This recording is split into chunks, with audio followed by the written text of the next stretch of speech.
Hey guys, tonight we slip beneath the stars of an ancient land, where the air is thin, the mountains are steep, and the scent of frankincense floats over sun-baked stone. You find yourself in the Ethiopian highlands, that mysterious plateau, above the clouds where time moves differently and stories grow like the acacia trees, gnarled, deep-rooted, and almost too strange to be true.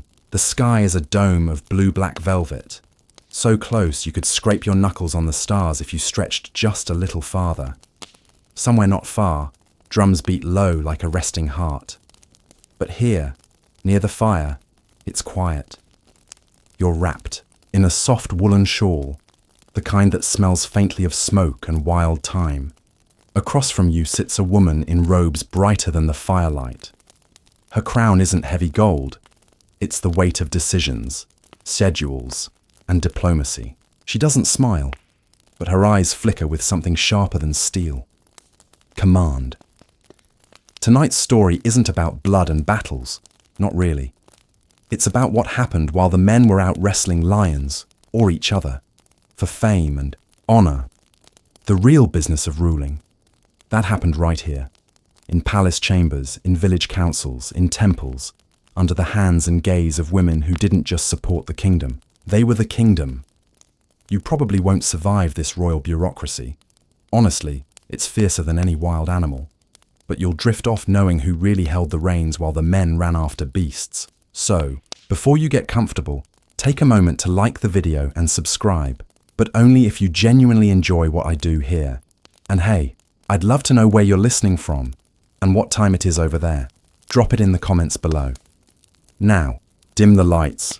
Maybe turn on a fan for that soft background hum, and let's ease into tonight's journey together. You start by tracing your steps down a narrow footpath. It's carved into the green-brown spine of the Simian Mountains, where peaks cut the clouds and valleys hide entire lives. You're not alone. Donkeys loaded with baskets, old men humming prayers, and children in patched tunics pass you by. All of them know the way to the city of Axum, but only a few know who's really in charge once they get there. The kingdom seems like a man's world at first glance. Lions on crests, spears on walls, statues of warriors with names like Lion Crusher or the Flame of Judah. But look closer. Behind each of those statues stands a story that's been politely edited or completely erased. That's where you come in. Tonight, you're not reading the main headline, you're digging through the margins where truth hides. You reach the city. As the sun dips behind the stone obelisks of Axum, those towering markers that cast long shadows over red earth, they're not just monuments. They're symbols of cosmic order, of divine lineage, and they're flanked by buildings that don't show up in tourist books. The women's courts, the royal treasury, the temple libraries. Inside those walls, history shifts. In many Ethiopian legends, it's Queen Makeda, also known as the Queen of Sheba, who gets all the sparkle. She makes a royal appearance in the Bible, the Quran, and even in Ethiopian oral history, often with dramatically different plot points. Historians still argue whether she actually existed or was stitched together from various rulers and myths, but that doesn't matter here. In this version of the story, she's very real and very busy. You walk into a chamber where she sits, eyes locked on a giant reed scroll, a map. It shows trade routes, rainfall zones, grain storage records. She doesn't need a crystal ball, just good data. A cup of thick, sweet tej, honey wine, rests untouched by her side. You can tell she's been at it for hours. The men, meanwhile, off in the desert somewhere, trying to kill a lion with nothing but a curved sword and a lot of shouting. It's a rite of passage, apparently.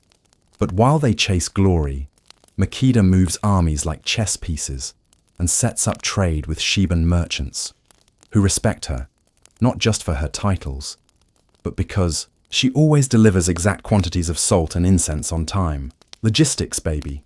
You'd think all this would be written down in crisp history books, but it isn't. Most of what we know about women in ancient Ethiopian power is whispered through folk tales, stitched into church chants, or painted onto the walls of hidden monasteries. and yet the influence is everywhere. You pass through the royal gardens and notice something curious. The paths all lead inward, not to a king's war room, but to the queen's council court. It's ringed with marble columns, eucalyptus shade, and a long bench where disputes are quietly resolved.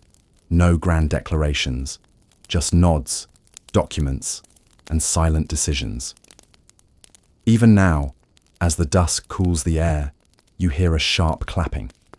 It's how the queen summons her scribes, not with yelling, but with tempo. Each clap has a meaning. 1 for new messages, 2 for court summons, 3. You don't want to know. Probably involves exile. A breeze slips through the chambers and stirs the thin silk curtains. You catch the scent of jasmine, frankincense, and somehow coffee. Yes, coffee. Historians still argue whether Ethiopia truly invented it. But you're sipping a small ceramic cup right now, so you have your own opinion. It's thick, almost chocolatey, and very effective at keeping queens awake during grain audits. Makeda doesn't operate alone. Her advisors are mostly women, older, sharp-tongued, and terrifyingly efficient. They sit in a half moon, weaving decisions between bites of dried figs. You recognize a few of them from earlier that day. One was in the market, casually asking merchants about their prices. Another was blessing a village birth. It's not spying, it's data collection. By the time the men return, scratched, exhausted, and dramatically dragging the carcass of a lion, Makeda already knows which provinces are low on water, which merchant caravans were delayed, and which noble's son is secretly plotting something stupid. The lion gets a passing glance. And here's the kicker. While the queen's name might be sung in temple hymns, the real power is silent, procedural, and deeply woven. It's not about flair, it's about flow. Later, you find yourself on a balcony, above the capital, watching torches flicker like fireflies across the city. Below, the hum of life continues. Babies crying, goats bleating, lovers arguing softly over something absurd. And in the silence between those sounds, you hear it again. The hum. Not a song, not a prayer. Just the ongoing rhythm of women holding things together while men swing swords in the dirt. So next time you hear about kings who built empires, remember, they were often just holding the sword while someone else, someone quieter, was holding the pen.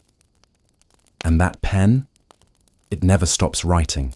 You wake the next morning to the smell of roasting barley and the distant call of a conch horn, a sound that curls through the hills like a silk ribbon. The highlands are chilly before sunrise, and the earth feels damp under your feet as you follow the path downhill from the royal court, guided by a barefoot attendant no older than 15. She doesn't speak much, but her eyes say everything. Don't dawdle. Don't speak unless spoken to. And for heaven's sake, don't step on the ceremonial grass carpet. Today, you're not heading into another throne room or council hall. No, today you're stepping into the sanctum of the Beta Israel women, keepers of tradition, protectors of law, and, in their own quietly defiant way, another face of power in Ethiopia. The Beta Israel, often called the Ethiopian Jews, have lived in the highlands for centuries. Some scholars trace their lineage to the lost tribe of Dan. Others argue they descend from converts during the Solomonic dynasty. Historians still argue whether their origins lie in ancient migrations or later cultural synthesis. But here's what nobody debates. The women of Beta Israel are formidable. You reach a compound built of stone and wood, framed by fig trees and lilac-coloured bougainvillea. Inside, the air is thick with incense. Not the kind burned for tourists, but the pungent, sticky stuff, made from centuries-old recipes, passed down by grandmothers who refuse to write them down. A woman greets you at the gate. She's older, with silver-threaded hair wrapped in deep indigo cloth. Her eyes scan you like she's weighing your intentions and measuring your worth in the same breath. She's the Balabat, the matriarch of this house, and if Makeda ruled a kingdom, this woman rules a world. You're led inside, where the rhythm of daily life beats like a quiet drum. Women knead dough in wide clay bowls. their hands moving with muscle memory that predates kingdoms. Others sought lentils with hypnotic precision, chatting softly in Ge'ez and Hebrew. A girl in the corner recites blessings from memory, rocking slightly, as if swaying helps the words stick. And you just observe. That's your job tonight, because this isn't just a home. It's a civic institution, a religious hub, and a political engine disguised as a kitchen. See, while the men are away tending fields, trading livestock, or attending theological debates at the mountaintop synagogues, the women are making sure the laws are lived, not just spoken. Jewish law here, halakha, is interpreted through a highland lens. There's no printed Torah scroll in sight, but oral knowledge flows like a river between generations. One quirky tidbit. Did you know Beta Israel women are known to wear amulets made from braided goat hair and amber beads, believed to protect against political betrayal? It's not superstition, it's insurance. One twist wrong in the royal family, and entire villages could vanish overnight. These women don't rely on royal favor, they rely on each other.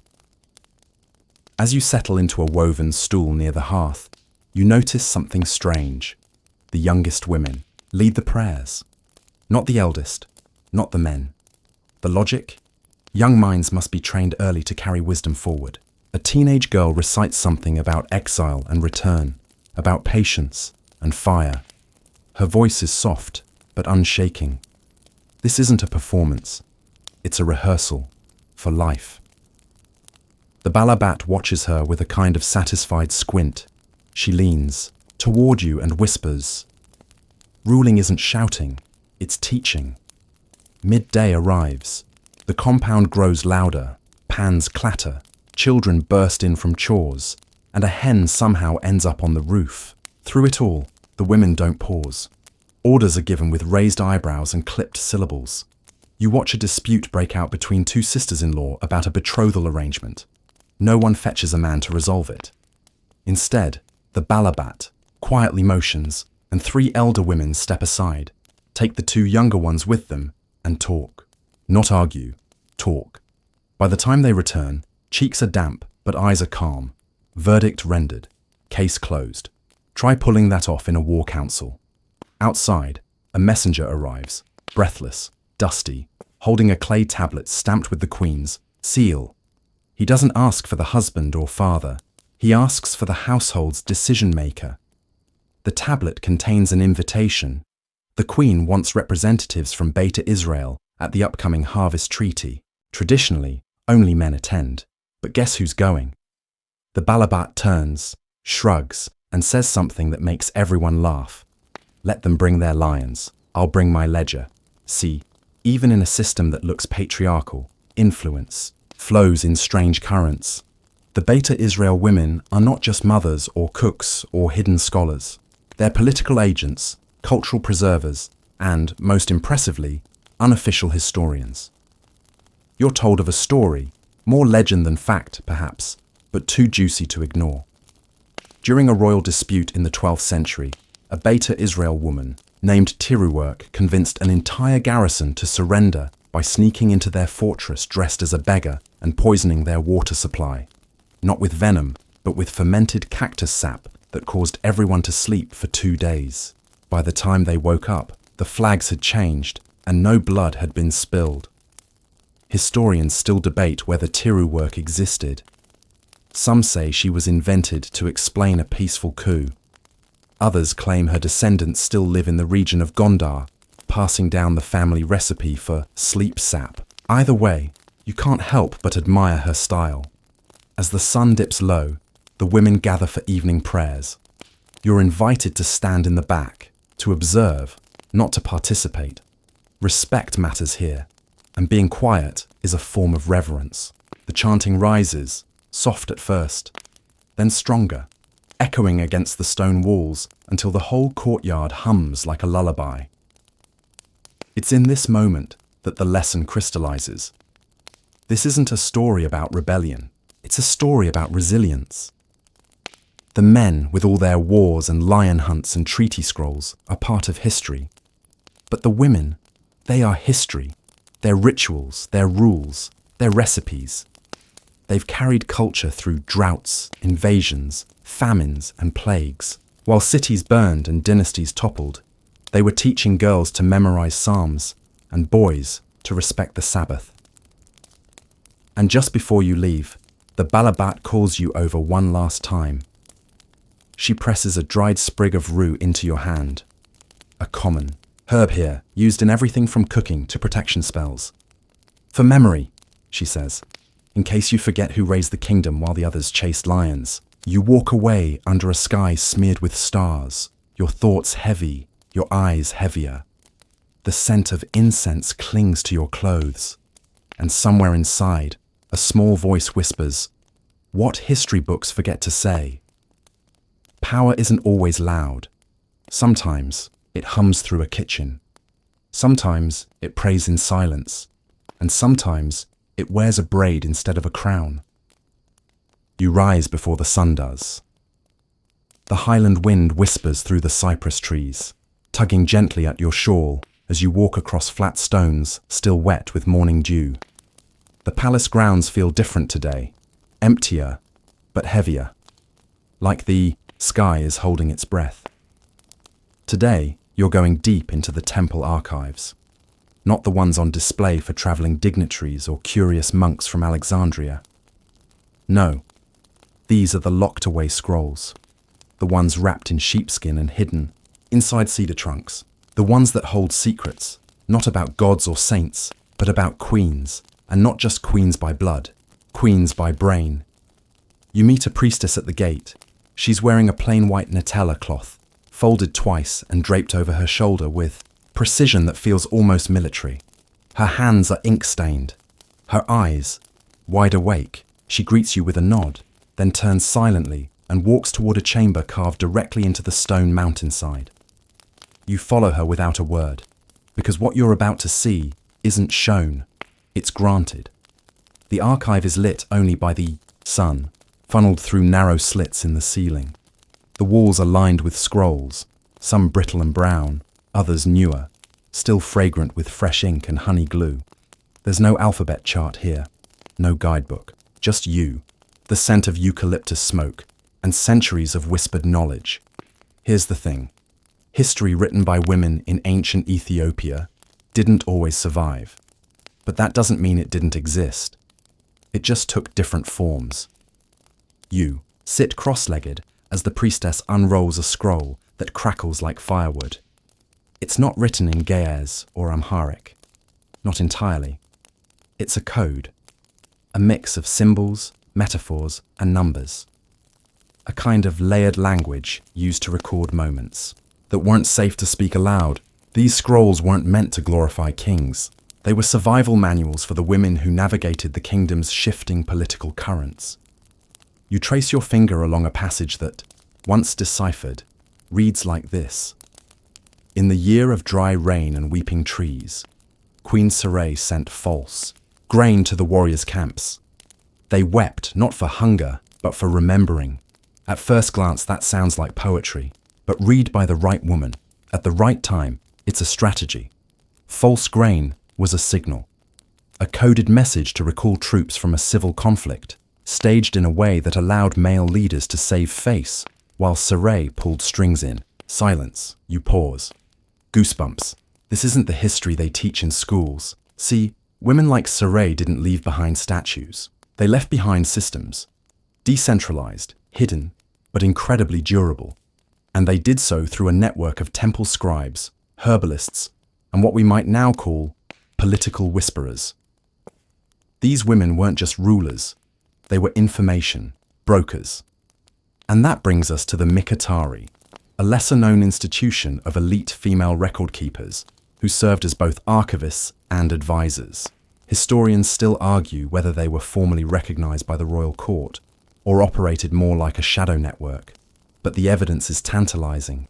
In one fragment, you find mention of a council of 4 who were entrusted with the matters of land, food, vengeance, and dream. Vengeance and dream. Now that's a governing agenda you don't learn about in Western civics class. As you listen, the priestess tells you one such Mikatari leader Temena, was said to have once ended a 7-year border conflict without a single soldier crossing the line. How? She manipulated calendar rituals, declaring a season of curse that no man dared violate. By the time the next blessed moon arrived, the enemy had retreated, believing they'd angered the gods. Was it superstition? Clever politics? Both? You know the answer. Doesn't matter. Later in the day, you find yourself reading another scroll. This one softer, more lyrical. She did not sit on the lion's seat, but the lion turned its head when she passed. It's describing Queen Woizero Zuditu, not the better-known Empress Zuditu from the early 1900s, but an older namesake who ruled indirectly through temple finance. She never claimed the throne, but she controlled temple land taxes, which, back then, was basically the GDP. You want power? Control the harvest. She used grain surpluses to shift political alliances. If a local noble supported her reforms, his region got early rain seeds. If he didn't, well, the skies stayed dry a little longer. Quirky fact, she once sent a dowry of 200 loaves of barley bread shaped like lions, each loaf stuffed with spiced lentils and wrapped in a riddle scroll. The bread was warm, but the warning was colder. One scroll notes, "You can't make this stuff up." But perhaps the most eerie document you encounter is a hymn, half sung, half whispered, written in the voice of a queen's ghost. Yes, ghost. According to tradition, queens who ruled with justice returned as night birds, guardians of temple libraries. Their cries were said to be warnings, especially if the kingdom was about to choose a foolish leader. The priestess pauses before letting you read it. "Only if you're not afraid," she says. "Of course you are, but you read it anyway. Do not lift the lion's mane if you fear what crawls beneath. I bled into this throne. Do not sit if your hands are clean." You close the scroll, heartbeat thudding in your chest. Some truths are so ancient, so raw, they feel like prophecies. As the afternoon shadows stretch across the floor, you realize something else. These temple women weren't just supporting rulers, they were shaping futures. Through advice, through coded messages, through superstitions that turned out to be 5-move-ahead diplomacy. They knew something their male counterparts often forgot. Swords rust, statues fall, but paper, well, paper whispers, and whispers, when shared from mother to daughter, from midwife to queen, last longer than gold. Before you leave, the priestess gifts you a single dried leaf tucked inside a folded cloth. "It's from the memory tree," she says. You burn it when you want to forget something important, or when you want to remember something forgotten. You thank her, step out into the sunlight, and feel the weight of all that unseen power pressing softly against your skin. You'll never look at history the same way again, not when you know who's really been keeping the books. You spend the early hours climbing a hillside trail so steep, even the goats look annoyed. Your sandals slip a little on the loose rock, but the view keeps you climbing. Each step takes you higher above the mist-drenched valleys and deeper into a mystery few outside the kingdom have ever dared to document. You're on your way to a monastery school, but this isn't the kind where monks copy scrolls all day. No, this is where the queen's daughters are trained. And not just to smile or marry well. They're trained to rule. The locals call it the School of Seven Fires, and depending on whom you ask, it's either a myth or a miracle. Historians still argue whether the place truly existed as described in royal poetry, or whether it was more metaphorical, a symbol of female education during otherwise rigid dynasties. But you're not here for academic debates. You're here to listen, to watch, and maybe to find out what happens when a woman is taught to govern from the moment she can walk. When you finally reach the stone gate, you see no guards, no flags, no royal emblems, just a wide wooden archway with a symbol carved into the top. 7 dancing flames, each pointing in a different direction. 1 north, 1 east, 1 down. Inside, it's quiet. Too quiet for a school. But then you hear it. low chanting from within. A round, earth-toned hall. You follow the sound and peek through a crack in the wooden doors. There they are. Girls, barefoot, sitting in perfect silence, eyes closed, hands in their laps. No books, no tablets, no teachers shouting, just focus. And you feel like an intruder in a dream. One of the elder girls opens her eyes, stands, and motions for you to enter. You obey, because something about her gaze suggests she's already weighed your soul and found it passable. She introduces herself as Meron, not a princess, but a warder, a scholar of lineage. Her job? To memorize the entire royal genealogy and know the political alliances, betrayals, and blessings tied to each marriage going back 14 generations. All from memory. And you thought your high school history exam was stressful. You're led into a side room where a lesson is underway. This one isn't quiet. It's full of heated debate. What if the king favors the southern warlords over the Nile traders? What happens if a famine breaks the grain chain? What would you do if the palace fell and the nobles fled? The questions are tossed like javelins. The girls respond in kind, no hesitation, no flinching. Some offer economic strategies. Others quote old battle scrolls. One even proposes evacuating the palace and relocating the queen in disguise among her people to rally them later. These aren't recitations. They're simulations. You realize, with a sudden weight in your chest, that you are not watching schoolgirls. You are watching a nation in waiting. The headmistress enters, an older woman with silver-streaked dreadlocks and a voice like mountain wind. She's known only as Abatari, which means the counterweight. You ask her what that means. She smiles, sips from a clay mug and says, "Every throne tips eventually. My job is to raise the other side." She tells you the school is based on 7 disciplines: law, language, trade, espionage, ritual, combat, and mercy. Each girl must master all 7. Only one will ever master them equally. That girl becomes Makera, the queen's shadow. Never heard of her.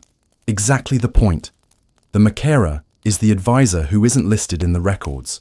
She doesn't attend court. She doesn't wear jewels, but she knows every threat, every whisper, and every trap before it's even laid. Quirky tidbit. In one scroll hidden in the monastery's archives, there's a tale of a Makera who once stopped a war by faking a lunar eclipse, using a giant silver disc and a pulley system. Soldiers fell to their knees.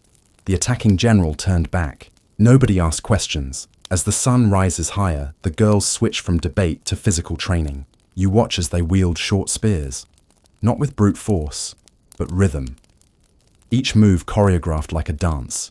You blink and realize they've formed a circle, then a spiral, then an arrow formation. Abatari leans toward you and says softly, "We don't train for battle. We train for theatre. That way, if the real war comes, we're already rehearsed." You almost laugh. Almost. But the goosebumps on your arms stop you. Later, over a simple meal of barley stew and smoked lentils, you hear songs. The girls take turns singing stories. Some ancient, some from last season. Each tale is a coded lesson. One is about a queen who disguised herself as a trader to gather intel on enemy provinces. Another is about a noble girl who married a rebel, king, then fed false plans to his generals until the queen's army could ambush him without a drop of blood spilled. There's a lot of poison in these songs, a lot of plots, a lot of patience. You ask if any of the girls ever actually become rulers. Maren smiles and says, "Sometimes, but most of us become their memories." The phrase unsettles you, but then you realize what lasts longer than a ruler. Memory, and who controls memory? These girls. As you prepare to leave, the youngest student slips you a bundle of folded cloth. Inside is a small wooden token with the 7 flames carved on one side and a lioness on the other. She tells you to keep it. "For when your mind forgets how power sounds," she whispers. And then she adds, "It's not always loud." The walk back down the mountain feels slower, heavier. Not because you're tired, but because you've just seen the truth behind centuries of peace and war, diplomacy and disappearance. While men roar in battle, these women whisper in rooms no one watches. And when the smoke clears, guess whose strategies survive? You wake before dawn again, because today you're meeting a woman whose name never made it into the scrolls, but whose fingerprints are all over the kingdom's most delicate power structures. Her title, Mistress of the Harem. But forget what, you think you know about harems. This isn't a silken cage full of sighing women and lazy fans. In ancient Ethiopia, especially during the reign of the Zagwe and Solomonic dynasties, the harem was not just a private residence for royal women. It was a parallel government, a silent ministry with its own economy, networks, and system of justice. You're walking into a palace within the palace. The sun is just a hint behind the hills when you're led through a corridor painted with faded murals, queens offering bowls of fire to lions, priestesses pulling stars from the sky. You step through a curtain of amber-colored beads and into the harem courtyard. And that's when you see it. Women of all ages, wrapped in deep crimson and honey-yellow shawls, sitting in circles. They're not gossiping, they're managing. One is dictating something to a scribe with a lapboard. Another is overseeing a shipment of dried fish from the northern lakes. Children run between them with messages, but there's discipline behind every step. At the center of it all sits an older woman with graying braids, fingers covered in rings, each one bearing a different symbol. She is Azeb, the current mistress, and if the king is the heart of the palace, Azeb is its nervous system. You sit beside her under a fig tree, where the roots crack the stones but the leaves offer the only shade. She offers you barley tea and gets straight to the point. Men fight lions, she says. We feed them, heal them, and sometimes send them in the wrong direction when they become too proud. She's not joking.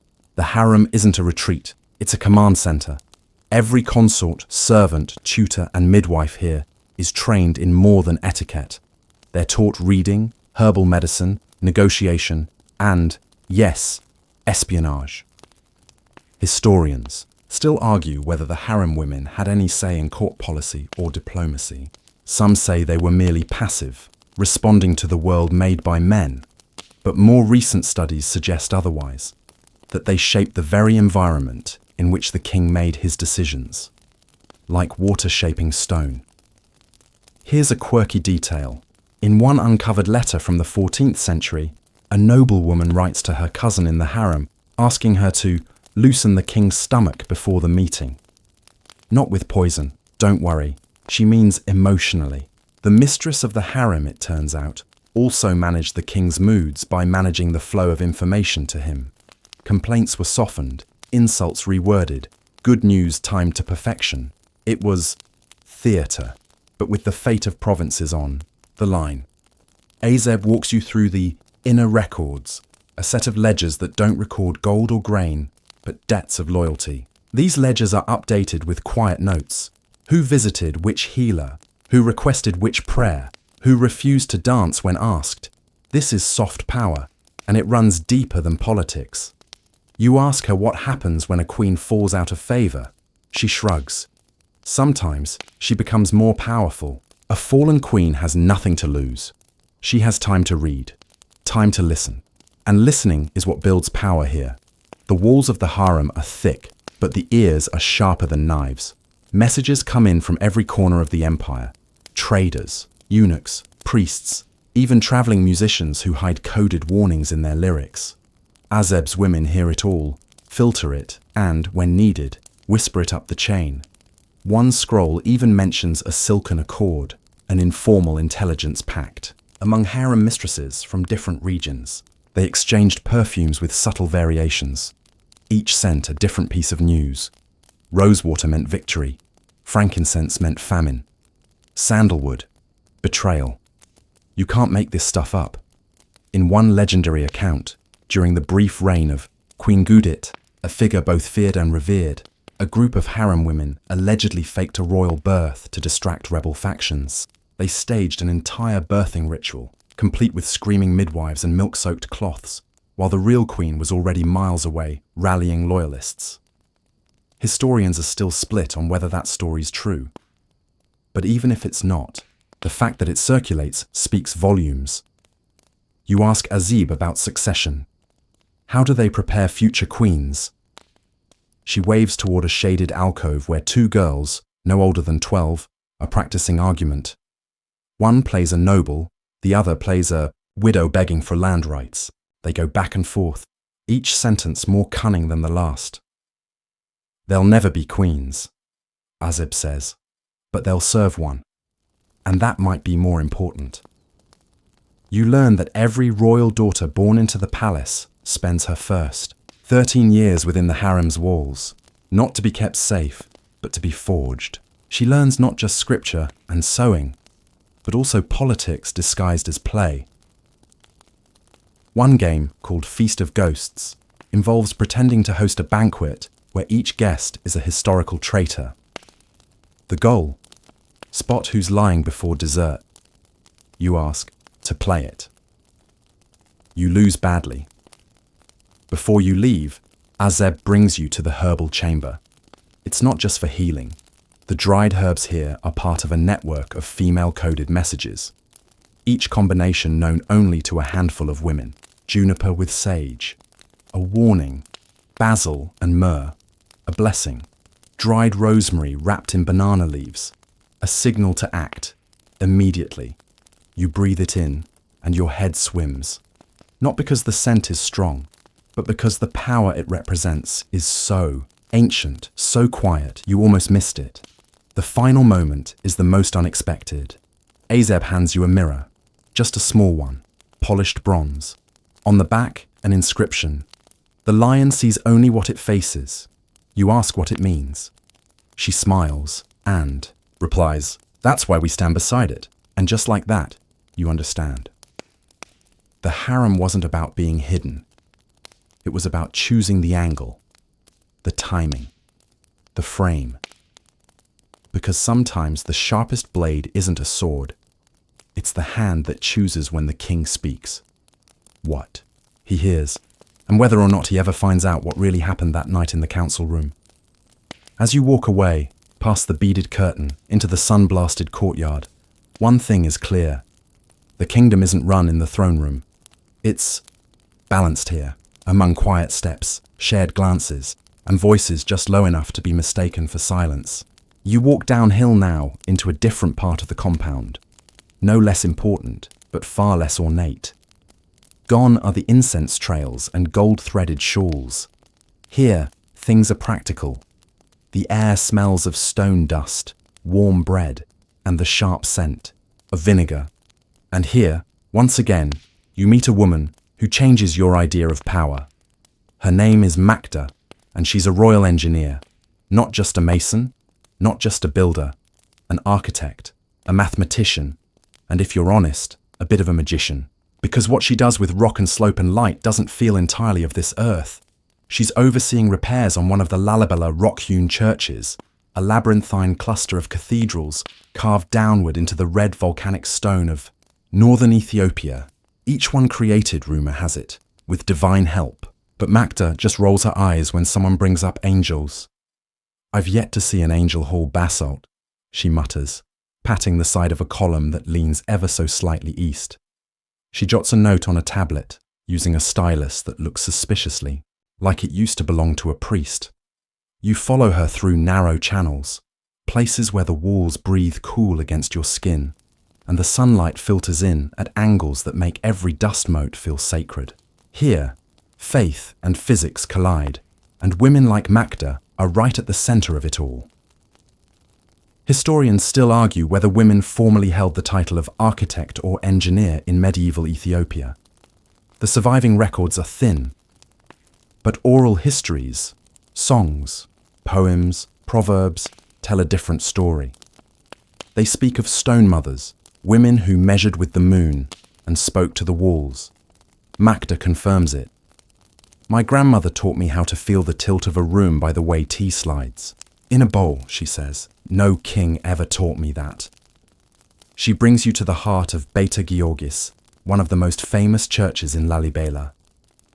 Seen from above, it's shaped like a perfect cross, carved straight into the rock. No scaffolding, no cranes, just chisels, rope, and minds like hers, and a lot of patience. Quirky detail. They used to place bowls of water at different points inside the church as acoustic testers. The ripples told them where echoes landed wrong, where a bishop's voice might be swallowed. Mid-sermon, a bowl of water as a sound engineer. You can't make this stuff up. Magda's job, she explains, isn't just to maintain these ancient structures. It's to protect their secrets. Because every bend in the wall, every narrow stair, every accidental alcove has a reason.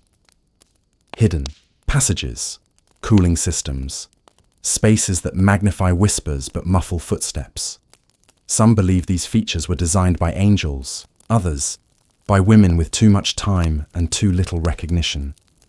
She walks you through one of the underground tunnels, a sloped, curving passage that seems to follow no logic until you realize it echoes the shape of a human ear.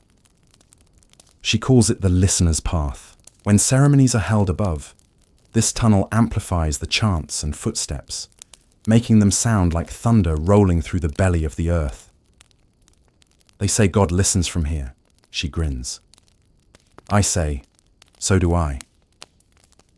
You climb into a chamber, so perfectly aligned that, once a year, the sun shines through a slit in the rock and lands directly on the altar for just 5 minutes. 5 minutes. One crack in one rock, timed not to the clock, but to the cosmos. Magda shrugs like it's no big deal.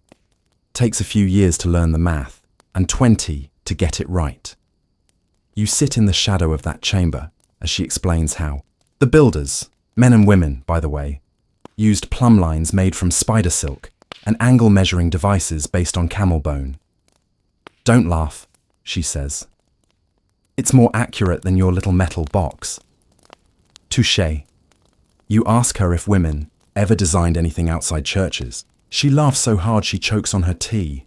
Of course, kitchens, bridges, granaries, walls, irrigation canals. The only thing men insisted on designing alone was their tombs. That one lands with a soft thud. Magda tells you about a little-known figure named Atsede, a noblewoman who allegedly designed the aqueduct system for an entire southern province.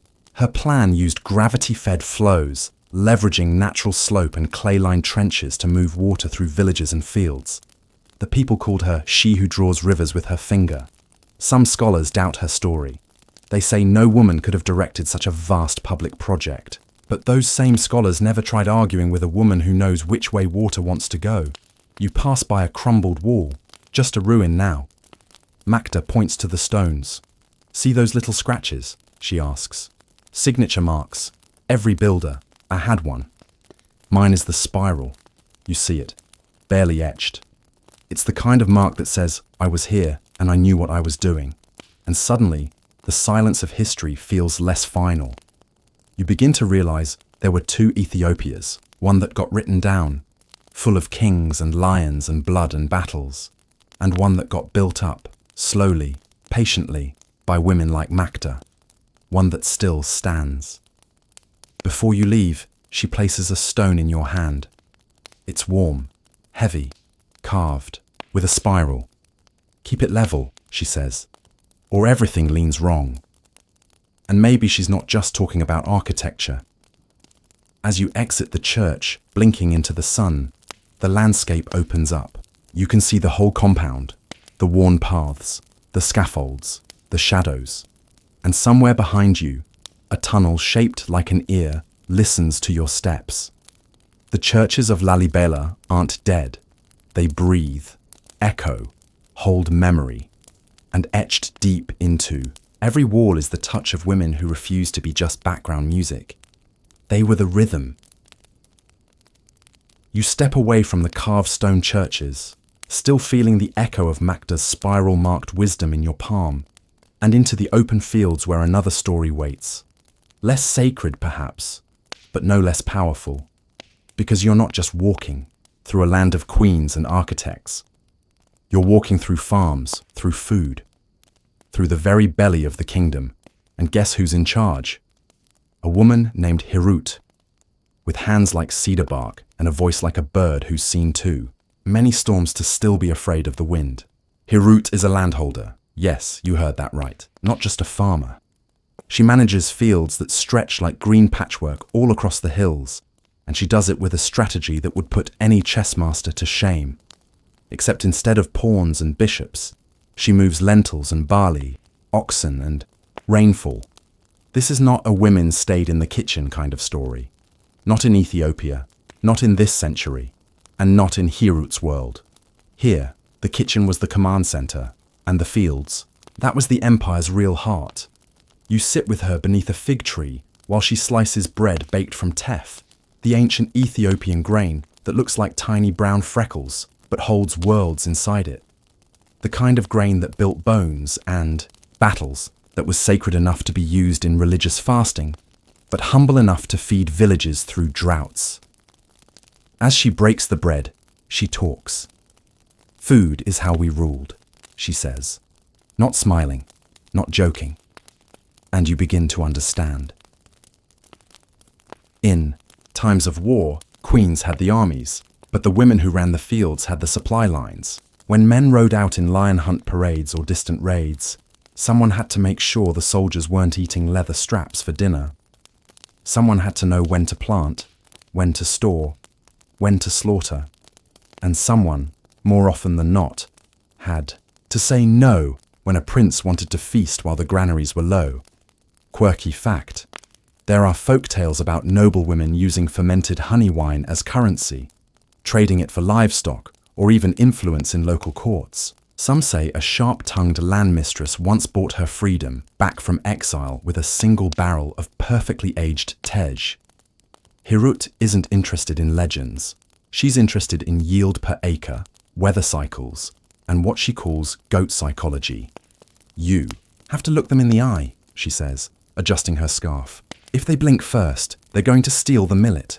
You laugh, but you look into a goat's eye later, just to check.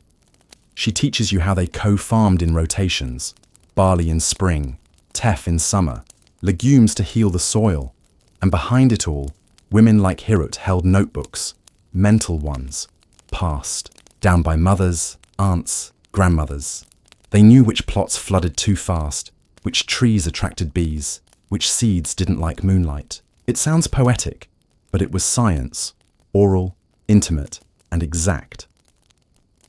Historians still argue whether Ethiopian women held formal land rights, or if they managed land as stewards under male names. The records contradict, but village maps tell a different story. Plots marked by the names of wives, mothers, and she who harvests early. Hirut takes you to her storehouse, where clay pots sit like sleeping sentinels. She removes a lid, and the scent of coriander and wheat rises like a story told. In spice, she pinches a bit between her fingers, sniffs, nods. It's good. The wind was kind this year. She says this like she has an arrangement with the wind. You believe her? And then she opens a locked chest, not filled with gold, not with scrolls or jewels. It's filled with seeds, wrapped in fabric, dried with herbs, sealed in beeswax, each one labeled in old script, some nearly faded to ghosts. A few are seeds from her mother's time, one or two, older still. This is my real wealth, she whispers. You don't own the land. You borrow it from your great-granddaughter. And suddenly, the grandeur of queens seems small compared to the quiet power of this seed chest. She tells you a story of drought, a long one, the kind that cracks lips and prayers. When the sky forgot how to rain, the men went to the priests. The priests went to the altars. But Hirut, she went to her seed chest, and in a moment of what she calls foolish hope, she planted a rare strain of drought-hardy sorghum her grandmother had sealed away for a year that forgets how to breathe. It grew and fed 5 families. To this day, the locals call it Hirut's breath, a reminder that sometimes hope planted in silence grows louder than any sermon. You follow her to the animal pens next, where women manage herds, not just feed and milk, but breeding lines, hoof health, Behavioral quirks. One goat has a limp. Another has a bad attitude. She knows them all by name. In one corner, a young girl is learning to measure milk yields with a calabash bowl and a song. Each note matches a paw. If the rhythm skips, the yield's too low. It's ridiculous. It's brilliant. It's science with a lullaby. By the end of the day, you're not sure who's running this empire. The queens with their scrolls and ceremonies, or women like Hirut, who turned earth, sky, and beast into systems of power. 1. Last thing before you leave her fields, she points to a patch of flowers planted on the edge of her grain. Why? You ask. They take up space. For the bees, she says. The grain feeds the belly, but the bees sweeten the tongue. You realize it's not a metaphor. But maybe it is, because women like Hirut weren't just feeding people. They were sweetening the kingdom. One whisper, one crop, one stingless bee at a time. You leave her with dust on your clothes and a seed in your pocket. She smiles. Plant it when you forget what feeds you. And then she turns back to her field, her goats, her wind. The path now winds uphill, away from fields and carved churches, into higher terrain where the wind gets a little bossier and the land grows less forgiving. Your legs ache, but there's something pulling you, something in the way the air tastes, like ash and eucalyptus, something in the stories that still haven't been told. You're not walking toward a battlefield, not exactly, but you are stepping into a place where war wasn't just about swords and drums. Here, war was strategy. And behind the curtain of every skirmish and treaty, there was often a woman whispering to the man on the throne, or just quietly scripting the war herself. Enter Emabet Teruwark, a name few outside Ethiopia know, but one that echoes quietly in the hills of the north. She's not a warrior queen, not in the traditional sense. She doesn't swing swords or roar battle cries. She writes letters, maps strategies, sends messengers into fog and fire, and somehow, kingdoms shift when she moves her ink across goatskin parchment. You find her in a shaded stone outpost, poring over a map where every road is annotated not just with destinations, but with what kind of water flows there. How long a horse can ride before it needs rest. Which towns bribe more easily with salt versus coin. This isn't just a map, it's a social X-ray of the empire. Teruwark was born into a mid-ranking noble family, which meant she had access to scrolls, but wasn't high enough in the pecking order to pose a threat. Perfect conditions for a woman who wanted to learn without being noticed. She speaks softly, but when she points at a crossroads on the map, 3 men rush to take notes. One adjusts a troop schedule. Another sends a hawk toward the east. It's like watching a queen control an invisible chessboard while everyone else thinks they're playing checkers. You ask her what she's doing, exactly. She raises one eyebrow. Winning. History tends to showcase the splashy warriors, the ones who charge into battle with flags raised and swords drawn. But in Ethiopia, especially during the Zemene Mesafint, or era of princes, a time of constant civil war and shifting alliances, it was women like Teruwark who quietly stitched power together behind the scenes. Quirky fact, according to a letter preserved from the early 1800s, one warlord actually sought Teruwark's blessing before engaging in a major battle, not from superstition, but because she had accurately predicted the outcome of 4 prior conflicts. With nothing more than political gossip, troop counts, and the moon phase. And no, she wasn't a witch. She was a logistician with an uncanny understanding of human nature. You follow her through a candlelit archive, narrow shelves of rolled scrolls and chipped tablets marked with wax seals and thin strips of dyed leather. One red seal, she tells you, is a peace treaty she helped draft between 2 rival clans. It lasted exactly 12 days. That was a good run, she says dryly. I give most treaties 7. Historians still argue whether women like Teruwark had official military titles. Some say she was merely an advisor. Others insist she acted as a shadow strategist, issuing decisions through her brothers or nephews. But several contemporary accounts note that when the lady did not approve, the gates did not open. You ask her how she knows so much about the terrain. I listen, she says, placing her ear against the wall. You wait, she chuckles. No, not like that. I listen to the men who drink too much, the merchants who complain, the widows, the children. Every mouth leaks something useful. This is intelligence gathering, disguised as small talk. She teaches you how she uses food to predict movement. When grain prices go up in one town, it's a sign of hoarding, likely preparation for war. When oxen disappear from markets but reappear in monasteries, someone's hiding soldiers as pilgrims. When incense imports spike, it's either a religious festival or someone's making a deal that smells too sweet to be clean. She leans closer, confiding. If you want to know who will betray you, ask who just bought a new robe. You learn that her most powerful weapon isn't information, it's timing. She once delayed a messenger by just half a day. That delay meant one army marched before the rains, and the other got stuck in the mud. The first army won. She didn't. Lift a sword. And yet, her name is barely whispered in the royal chronicles. This, she says, is the burden of her kind of power. You win in silence, and then they hand the credit to someone with louder boots. But she doesn't seem bitter, just practical. You step outside with her onto a ridge overlooking a valley where smoke rises in soft columns, campfires from Allied forces setting up for the night. She gestures toward them with a flick of her fingers, like a conductor. They'll think it was the prince's plan, she says. But the prince still asks me how to tie his belt. You try to picture the world if more women like her were recognized as generals. She shrugs. Recognition is a dessert.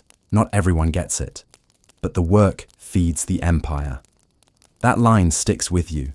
She hands you a small wooden tablet with a carved root etched into it. Just in case you ever need to disappear quickly, she says, dead serious. You look down. The path marked isn't one you've seen on any map. It runs through gullies, behind waterfalls, under the shadow of old castles. A ghost road. Only 5 people alive know this path, she adds. Now 6. And for the first time, you understand what trust feels like in this world. Not flowery, not loud, just shared silence and escape routes. As you leave, she gives you a parting gift. A thin, circular amulet with a tiny lock of horsehair inside.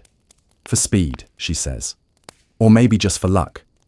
You tuck it away, and you know this won't be the last time you hear whispers of her name. Because kingdoms rise and fall, queens die, warriors fade into song. But the women who move armies with information, they never leave. They just change the maps. You leave Terawak's ridge at first light, feet sore, thoughts even heavier. The wind smells faintly of ash and lemon grass, the kind of clean afterburn that hints a fire passed through last night. Quick, purposeful, and entirely under control. You begin descending through a highland pass into lower, warmer country. The hills soften into plateaus, and with every step, it's as if you're peeling away layers of royal grandeur and military strategy, descending not just in elevation, but into something far more human. Now you enter the world of rituals. Not the kind with robes and incense.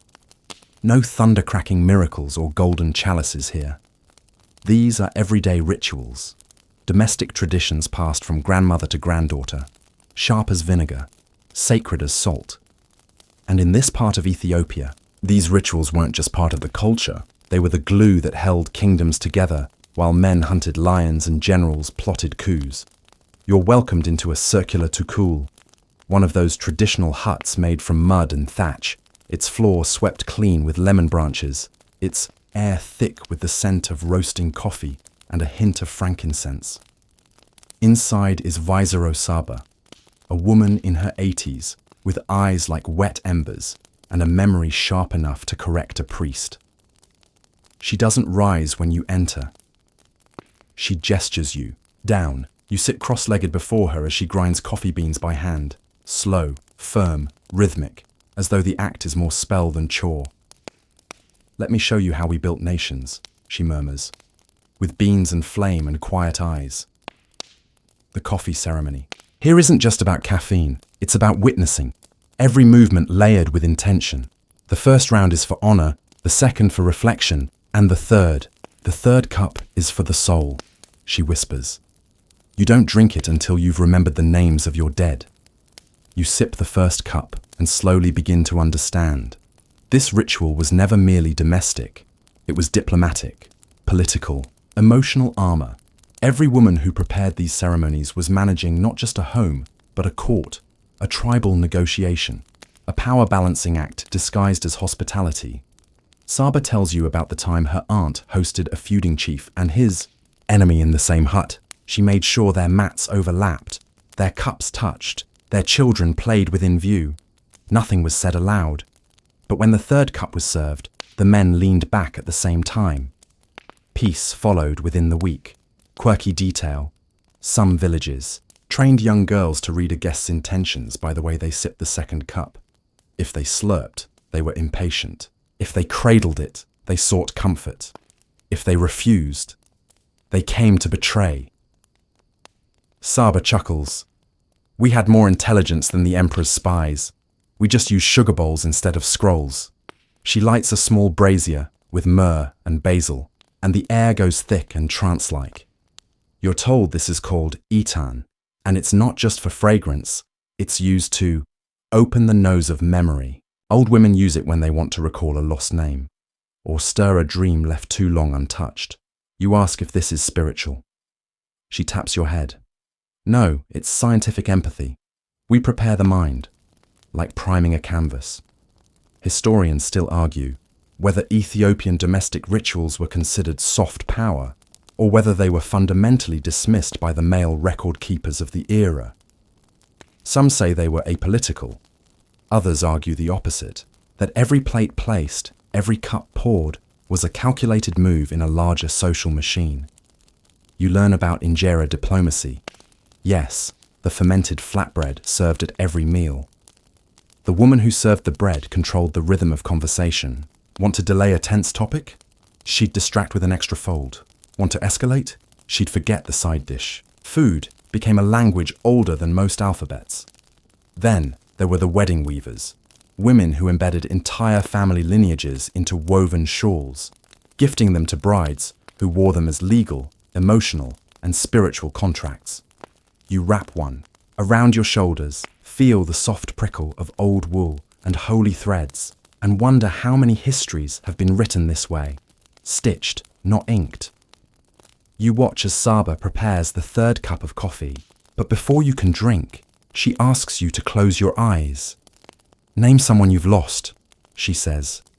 You hesitate. She doesn't. My sister, she says. She drowned before she could marry. I add cinnamon for her. You open your eyes. There's cinnamon in your cup. She smiles. Now we drink. The third cup is bittersweet. Not in flavor, in memory. You feel the weight of it settle somewhere between your ribs and your thoughts. You help sweep the floor afterward. She teaches you to do it in circles, always inward, always clockwise. Why, you ask, so nothing escapes. You pause, unsure whether she means dust or grief. Both, probably. Later, you walk outside with her to the family tree. A real one. A fig tree planted by her great-grandmother. Saba's mother gave birth under it. Her daughter buried her husband's, hair at its roots. Hair, not bones, not ashes. Just hair. It remembers him, she says. Like the roots remember the rain, this tree holds decades of emotion. Daughters carve names into it. Sons bring stones from battlefields and tuck them into its bark. Every scar, every ring tells a story. She tells you about a time when queens were crowned under trees like this, before temples, before thrones. A time when power was measured in how well you remembered your dead, not how many you conquered. You ask her if she thinks rituals like these still matter. She points to your hands. You held the third cup. You swept the floor.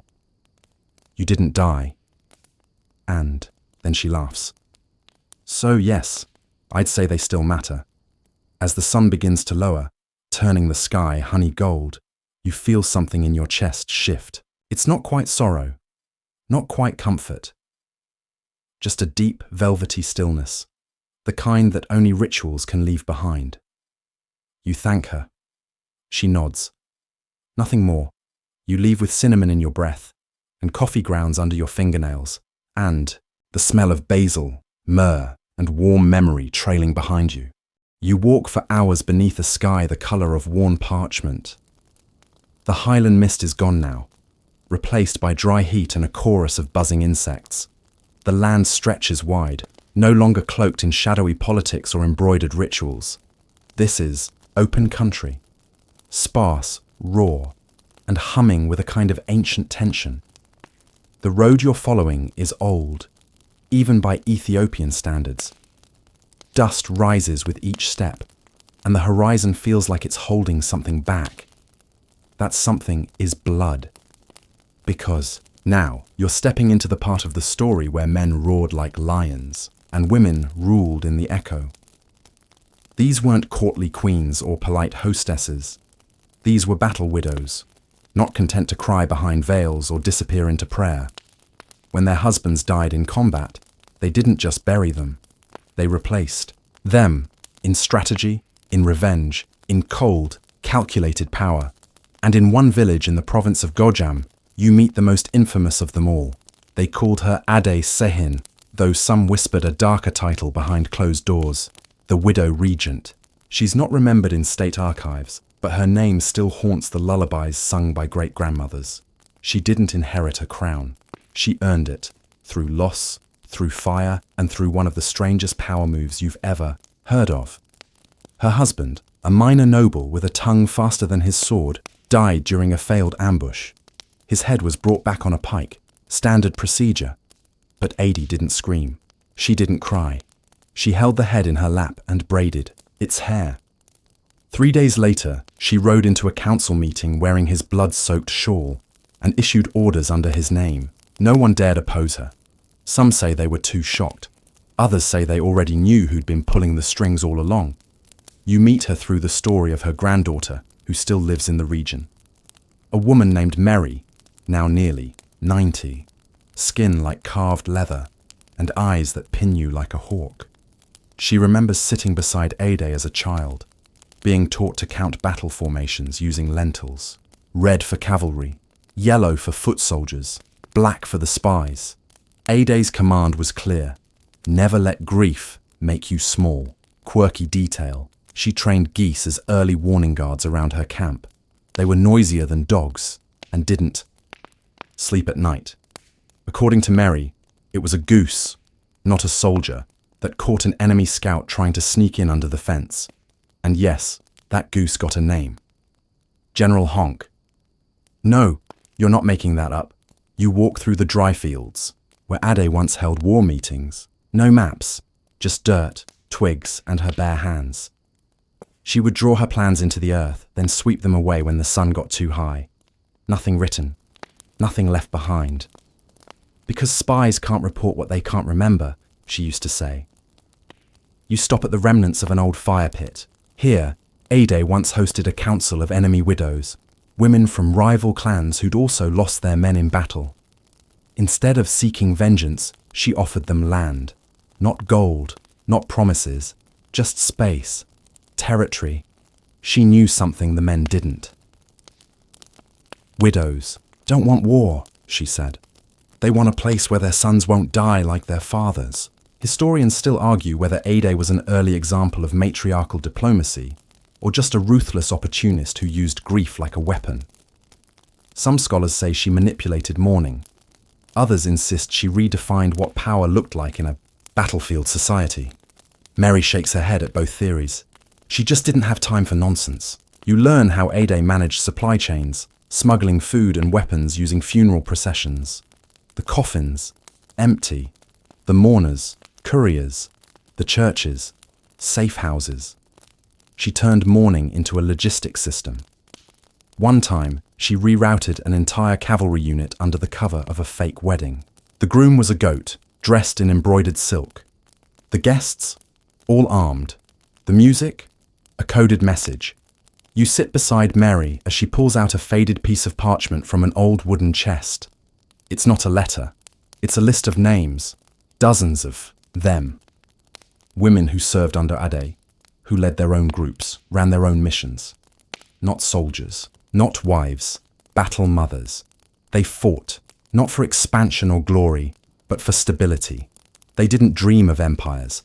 They dreamt of their children reaching adulthood. You ask Mary how many survived. Enough, she says. Enough to teach the next generation. She hands you a blade. Dull now, but you can still see the engraving. It's not a prayer, not a name, just one word. Remain. You ask what it means. She looks out at the horizon. Everything you love will try to leave. Remain anyway. You realize something then. That power in this world isn't about conquest. It's about persistence.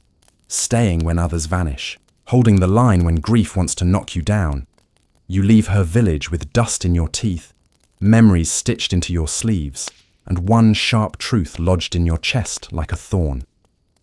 The empire didn't survive because of kings.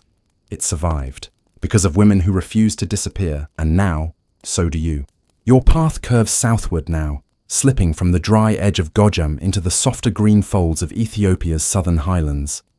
The air shifts again, cooler, mist-laced, earthy. Ferns fringe the trail. You hear birdsong that seems older than language, and every now and then, the far-off sound of water over stone. This part of the journey brings you to a place where queens didn't need swords to conquer. They ruled through something far more intricate than blades. Intelligence networks. You pause at a crumbling stone gateway, half swallowed by vines. Once, it was an entrance to the stronghold of Queen Malkida, a lesser-known figure outside Ethiopia. But inside, she was legend, not for her armies, not even for her titles, for her information. Malkida didn't rule from a palace.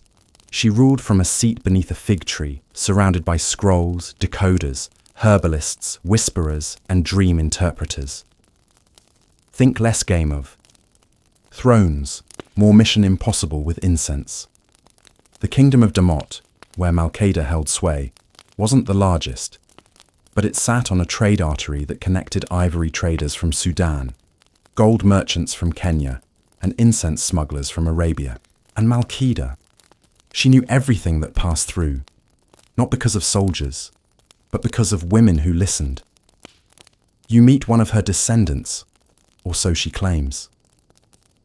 An old woman named Wubit, living in a hilltop hut surrounded by dried herbs and dusty parchments. She welcomes you with a voice that sounds like leaves blowing through a dry library. Sit down, she says, and I'll teach you how a queen ruled without lifting her voice. Wubit explains how Malkida's network was made of spinners. That's what they called them. Not spies. Spinners. Because they wove stories, pulled threads of rumor, and stitched together the truth. Most were older women, widowed or childless, and easily dismissed by foreign traders. That was the trick. Men saw wrinkles, Wubit smiles. They didn't see memory, quirky detail. Malkida's most trusted spinners would hide intelligence inside embroidery. Each knot, each thread color, was a code. A shawl that looked like a casual wedding gift might actually carry details about caravan schedules or troop, movements. Fashion, but make it espionage. You ask how she kept the system secure. Wubit pulls out a small clay bowl. It's full of what looks like ash and pepper seeds. This was her fire ink, she says. Messages written with it would vanish when exposed to heat, and only reappear if soaked in frankincense water. Lost one queen that way, she shrugs. Didn't teach her the right proportions. Message never came back. You wonder aloud, why would a queen rely on grandmothers instead of soldiers? Wubit leans in. Because men need sleep, mothers do not. That's not a joke. Spinners worked at markets, temples, weddings, but their finest hours were during funerals, when everyone dropped their guard and the truths came weeping out. One woman named Iris reportedly infiltrated 9 noble households in a single year, posing as a mourning midwife.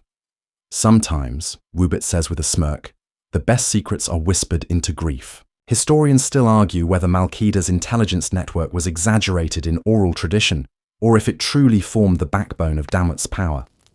There are no formal ledgers, but nearly every merchant map from the 13th century includes a small icon in the Damut region, a woman with one hand over her mouth. You walk with Wubit to the remains of an old shrine nearby. Inside are stone carvings, women, seated cross-legged, holding scrolls in their laps and daggers in their belts. Knowledge and defense, ink and iron, balanced. She tells you about the Trial of Winds, a kind of spy exam used by Malkida's court. A candidate would be given 3 riddles, each tied to a trade route. Solve them, and you join the network. Fail, and you were sent to work the stables. Wubit challenges you with one. 2 caravans meet. One lies, one sings. The river bends to the silent one. Who do you trust? You blink. Exactly, she says. You don't trust either. You watch the river. You learn about mirror messages, notes etched backward into polished obsidian shards. To read them, you needed a silver bowl filled with water and just the right angle of moonlight. It sounds like a fairy tale, but Wubit has one. She shows you. You read the words. The lion pretends to sleep. Chills. But this wasn't just about political survival. Malkida used her network for justice. She tracked corrupt tax collectors, smugglers who used children as bait, even priests who hoarded food during drought. When confronted, none of them knew how she'd found out. She heard everything, Wubit says, even dreams. Malkida had no royal guards. Her court was protected by dream tenders, a blend of priestess, therapist, and human lie detector. They walked barefoot, wore blue paint on their eyelids, and sat with petitioners in silence until the truth came out on its own. You sit under a tree near the shrine as Wubit boils tea with cloves, cardamom, and something bitter. She pours you a cup and stares out into the fog-draped valley. You know why they feared her? She asks. You shake your head. She never shouted, Wubit says. She just knew things, and that was terrifying. You leave her home with your head spinning, pun fully intended, with thoughts of encoded scarves and singing funerals. The next stretch of road feels heavier, not with danger, but with cleverness. Because now you understand something most generals never did. Power isn't always loud. Sometimes it's quiet, observant, and braided into the hem of a cloak. And sometimes a whisper in the right place can break an army. You continue your slow descent into the greener lowlands, where rivers split like veins, and the air thickens with the scent of wet bark and ancient secrets. There's a hush here, like the trees are eavesdropping. Your footsteps fall softer, the mud clutching gently at your soles as if trying to hold you back. You feel it instinctively.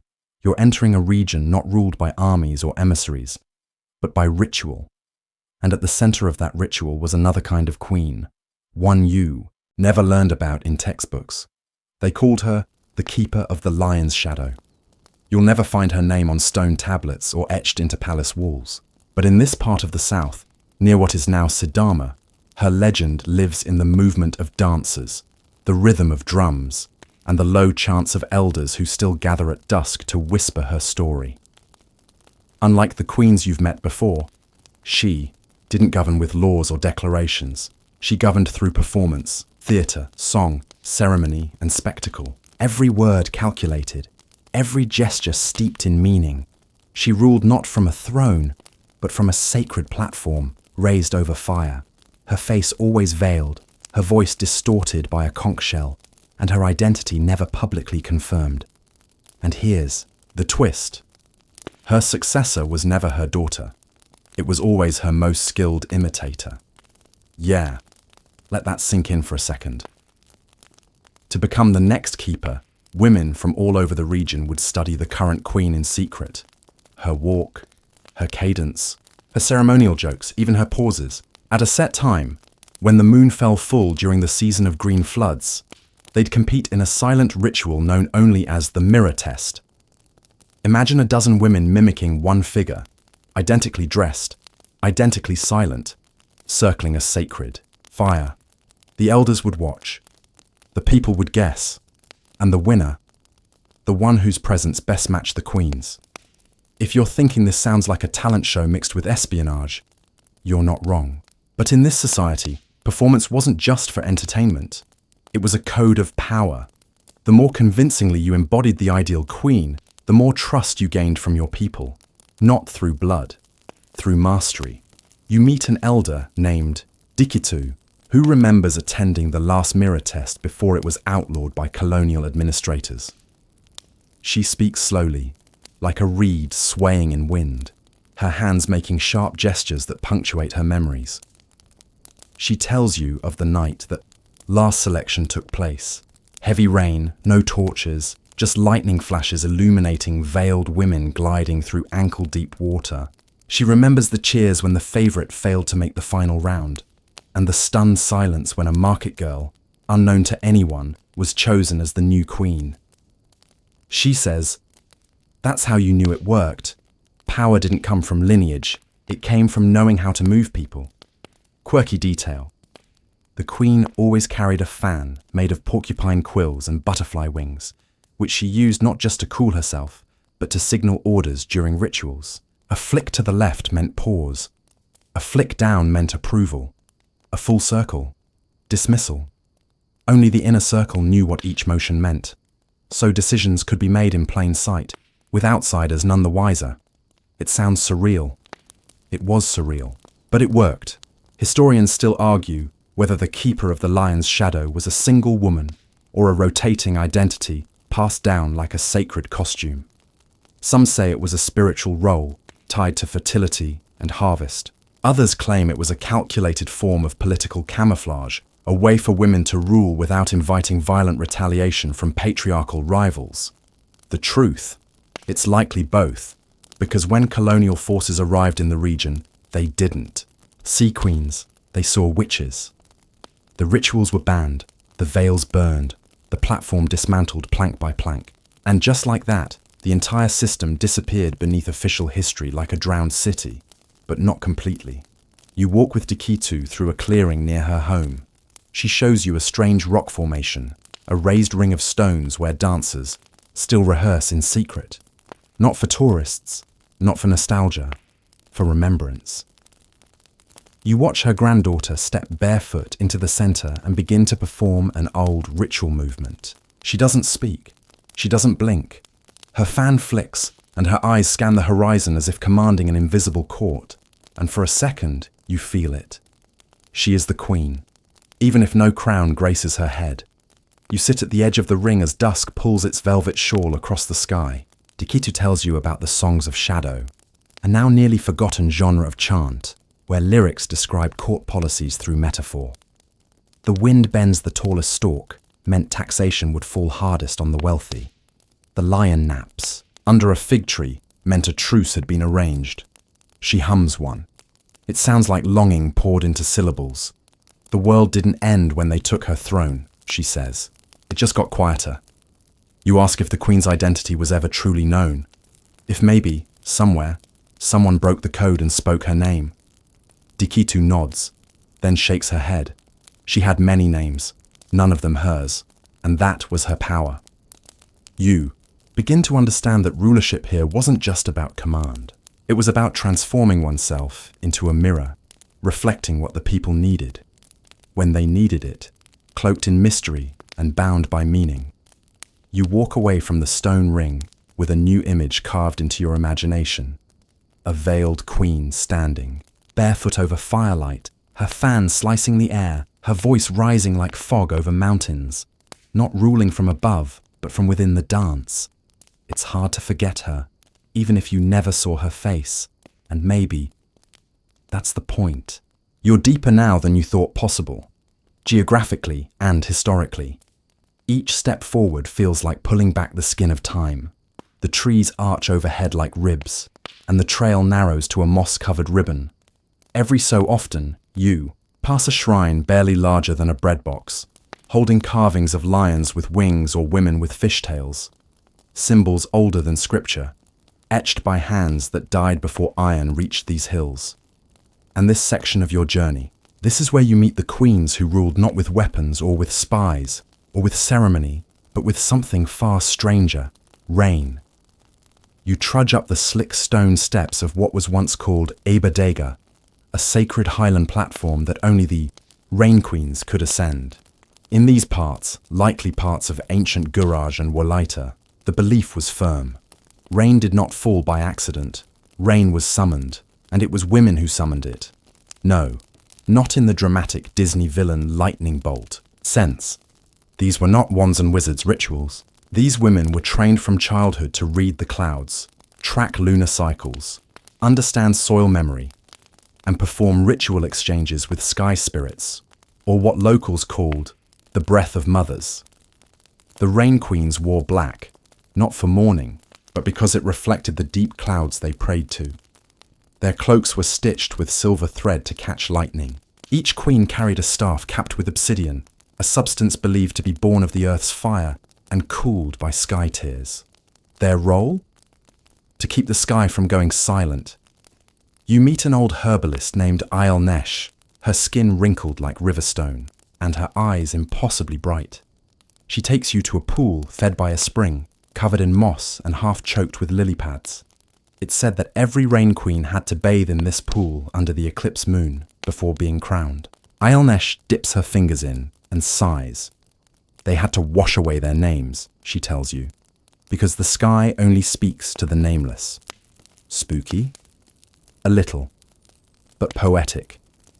The initiation involved 7 days of fasting, during which the prospective queen was not allowed to sleep, speak, or touch another person.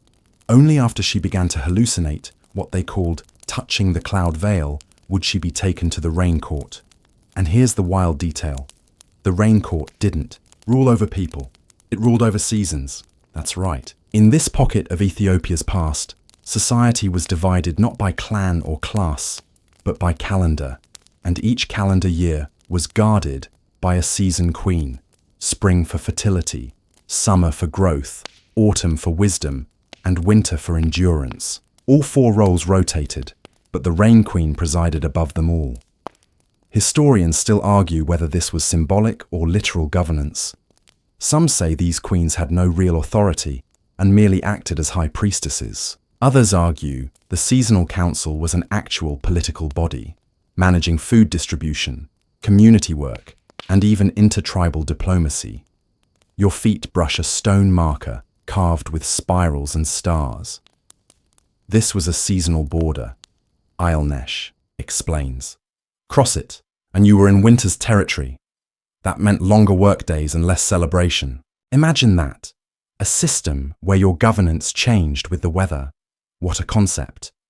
One of the most famous rain queens was said to be Queen Deratu of the Mist, a figure half real, half myth, who supposedly brought rain to her people during a 7-year drought by sacrificing her own shadow. Yup, her shadow. According to legend, she stood on a mountain peak at noon and cast her shadow over a sacred pool. She sang until the pool boiled. When the steam rose and joined the clouds, it began to rain. But ever after, she walked in sunlight with no shadow trailing behind her. Is it folklore? Probably. But the tale served a function, reminding people that sacrifice and service were entwined. Quirky aside, the rain queens kept a journal, not written in words, but in pressed petals. Each flower represented a specific weather pattern. An almond blossom meant early frost. A jacaranda petal meant failed rains. Entire decades were recorded this way. An entire language of climate memory stored in petals. You sit beside Isle Nesh as she opens an old clay jar. Inside, faded flower fragments. She fingers a blue one. Hard year, she says. Locusts came. We lost our goats. She offers you a yellow petal. This one, she says with a rare smile, was the year of weddings. Rain came every week, and we danced until the ground bled flowers. There's something quietly revolutionary in all this. In a world where kings claimed their strength from battles, these queens derived power from balance between sky and earth, hunger and harvest, grief and renewal. They didn't conquer territory, they harmonized with it, and they were respected, not just for what they brought, but for what they withstood. Because if the rains failed, it wasn't the men who were blamed, it was the queens. They bore the weight of climate grief, year after year. And still, they stood barefoot in the mist, whispering lullabies to a sky that sometimes ignored them. You walk through the last remnants of the Rain Palace, just low walls now, and a broken obsidian circle at its heart. Eilnesh says this was where the queen would make her final appeal if all else failed. She would walk the circle barefoot, chanting the call of empty waters. One queen is said to have done it until her voice vanished, and then the rains came. You can't prove it, of course, but you feel it in your chest, the blend of fear, faith, and unyielding duty that must have filled this place. The memory hangs thick like the air before a storm. As you leave, Eilnesh calls after you. Tell them, we didn't command the rain, we convinced it. And that might be the most powerful kind of rule there is. You keep walking, the sky now a canvas of gentle lavender as twilight stretches its limbs over the land. The air is thicker here, warmer, moister, as you descend toward the lake regions, where the soil softens and the wind hums with distant drums. You know you're entering a space where the ordinary blurs into the mystical. This isn't just the story of queens who ruled over men. This is about the ones who ruled over memory and not just their own. Tonight you'll meet the queens of the living archives. Here's the strange thing. When outsiders arrived in this region, which many believe was near Lake Ziwe and the surrounding Oromo lands, they were baffled. There were no grand libraries, no thick tomes stacked on wooden shelves, no ink-stained scribes huddled in candlelight. But somehow, nothing was forgotten. Not a harvest, not a birth, not a storm, not a betrayal. Why? Because the queens carried it, all of it. Not in books, but in themselves.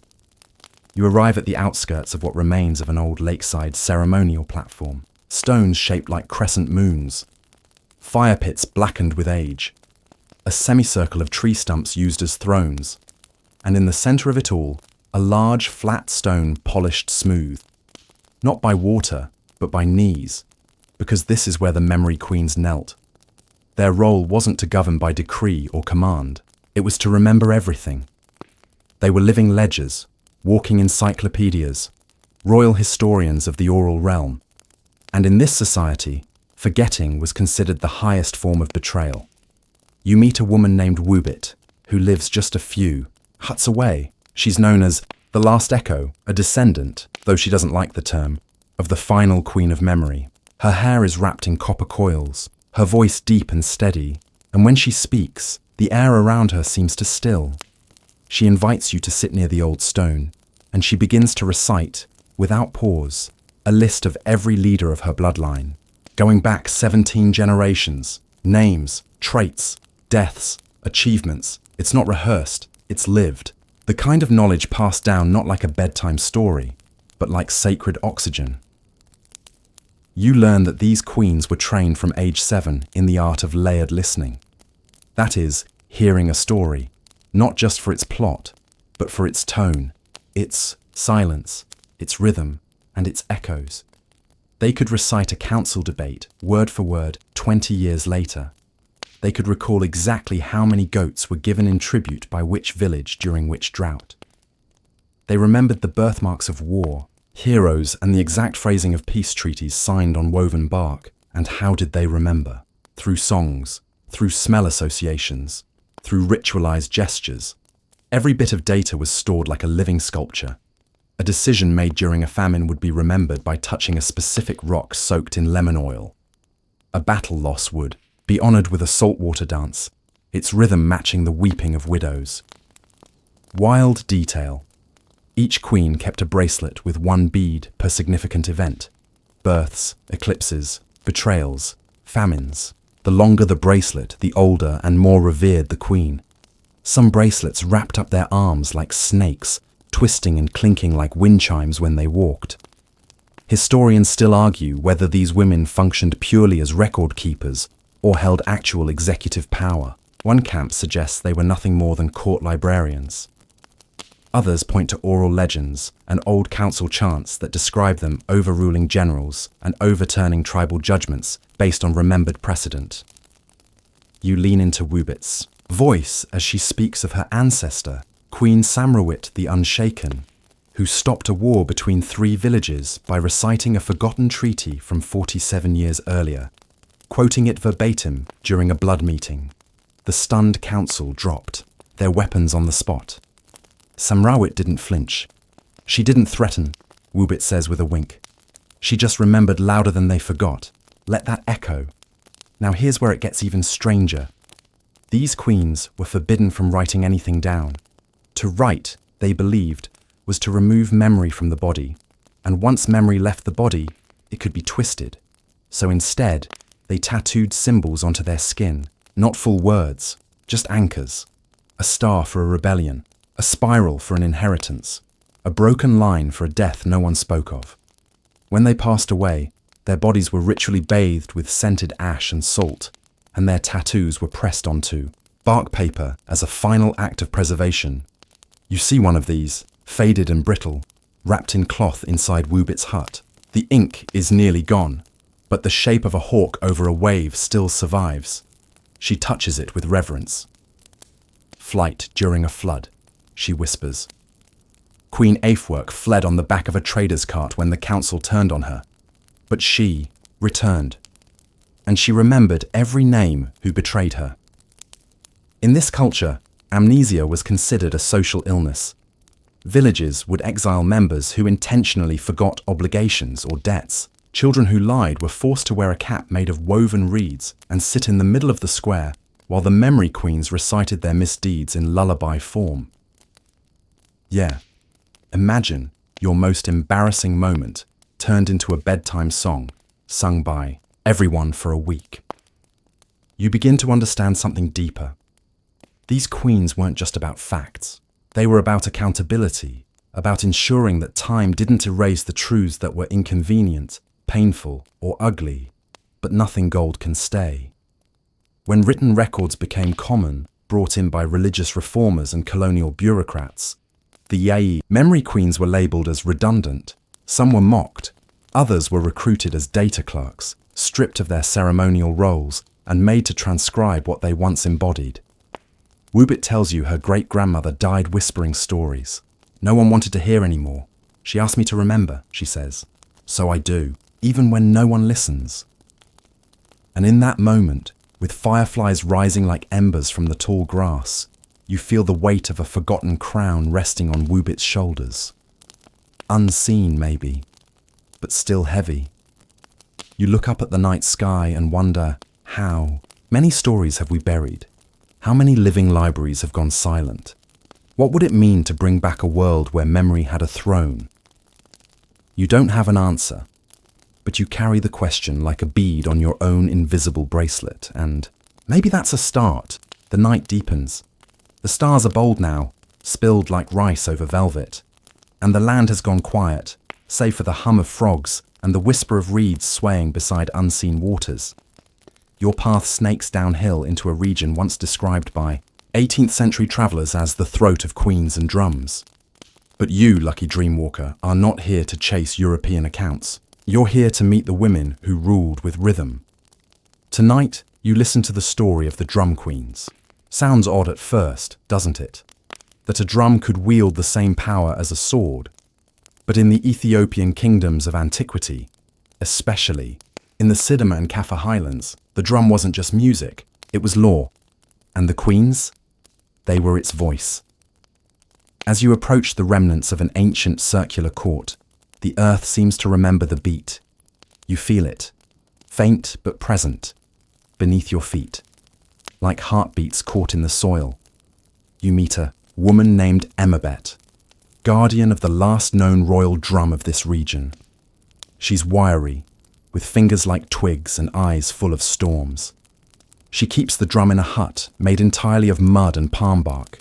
It's huge, almost as wide as a wagon wheel, and covered in faded leopard skin. When it speaks, she says, everyone listens, even ghosts. Here's how it worked. The drum queen, or Negesta Nagarit, wasn't just a performer. She was a ruler whose primary duty was to speak decisions through rhythm.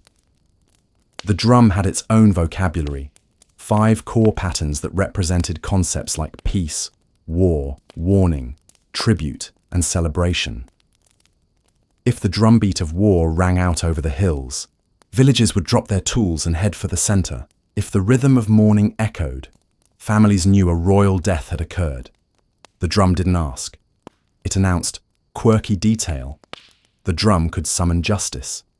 If a villager was wronged, they could go to the edge of the palace court and beat a 3-note pattern on a smaller, crying drum. If the pattern matched the official injustice rhythm, the queen was required to respond within a day, or risk being dethroned. Forget police sirens. This was ancient percussive due process. You sit with Emabet as she teaches you the 5 primary rhythms.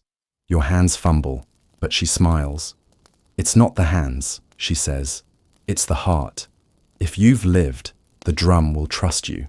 She thumps a deep, slow beat that vibrates up your arms. That, she says, was how Queen Fikerte warned the people of an incoming locust swarm. She didn't have time to ride. She drummed, and every village heard. That queen, according to oral lore, was blind, but could feel weather changes in her bones and translate storms into rhythm. She could predict rain by listening to the silence between thunderclaps. She once stopped a rebellion by walking barefoot into the square, beating a rhythm no one had ever heard before. Ancestral rage, Emabet calls it. She made the angry forget their swords. Historians still argue whether these queens held full executive control or were simply mouthpieces for male councils. But stone carvings from the region show women seated beside drums, while men stood with heads bowed, and court records, preserved through riddles and sung proverbs, indicate that queens could overrule war declarations with a single beat. Because, in this world, he who controlled the rhythm controlled the realm. The drum queens were trained not only in music, but in emotional interpretation. They could read the mood of a festival, gauge tension in a silence, feel unease in a marketplace. And they didn't rule alone. Each queen had a circle of listeners, elder women with extraordinary memory and empathy, who served as the queen's ears when words failed. You're shown the platform where these women sat, a ring of flat stones etched with spiral motifs. Some have tiny indents worn in from centuries of resting elbows. Emabet places her hand on one. My grandmother sat here, she says. She told the queen who was grieving, who was lying, and who had nothing left to lose. It's a kind of governance that feels almost alien today, not just based on rules but on vibration, the vibration of grief, hunger, pride, and hope. There's a story of a drum queen named Adanesh the Unbreakable, who silenced her court for 30 days. No music, no speaking, just stillness, after a neighboring king raided their harvests. Her silence was her protest, and when the raiders returned, they were met not with spears, but with a single thunderous beat, echoed by every drum in the kingdom. They fled without a fight. Another wild fact? The drum was considered a living entity. Each royal drum had a name, a burial site, and a family. When one grew old, it wasn't replaced. It was mourned, wrapped in white cloth, and buried under sacred fig trees. Emabet shows you such a tree. Its roots twist like stories, curling around a flat stone marked with red dye. She was called Menegit, she says, and she spoke for 3 queens before her voice cracked.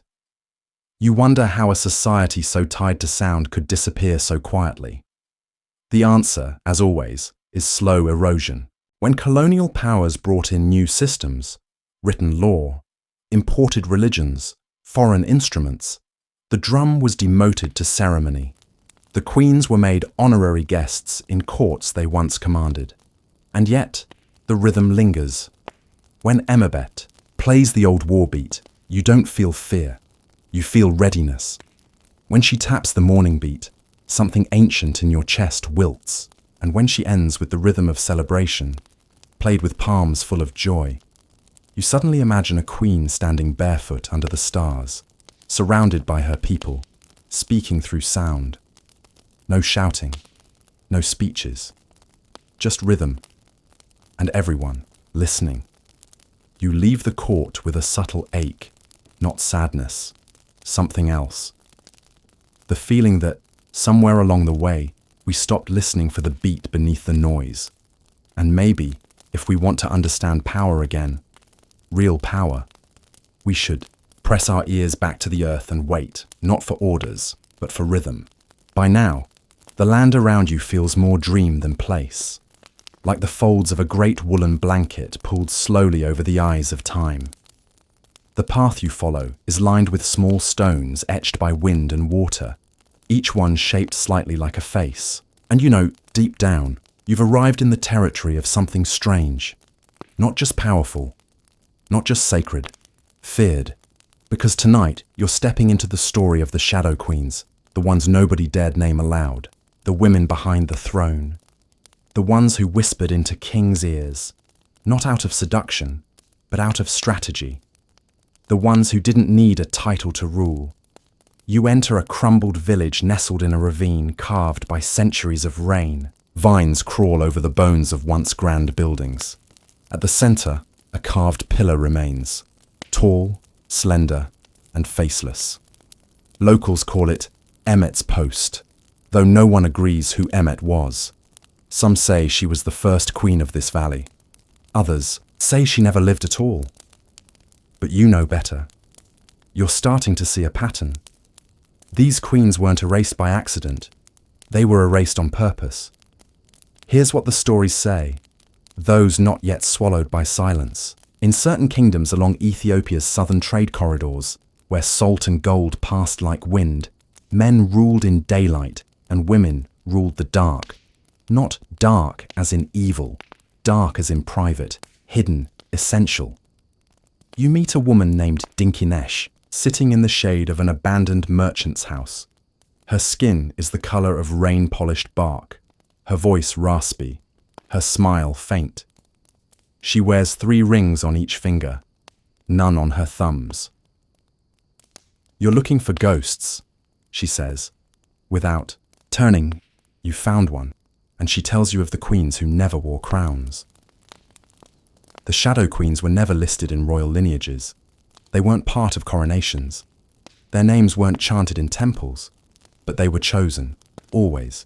Chosen. Usually the elder sister of a king, or the mother of a young prince, or sometimes the widow of a failed ruler who refused to vanish quietly. They didn't issue edicts. They influenced outcomes. They didn't sit on thrones. They held keys.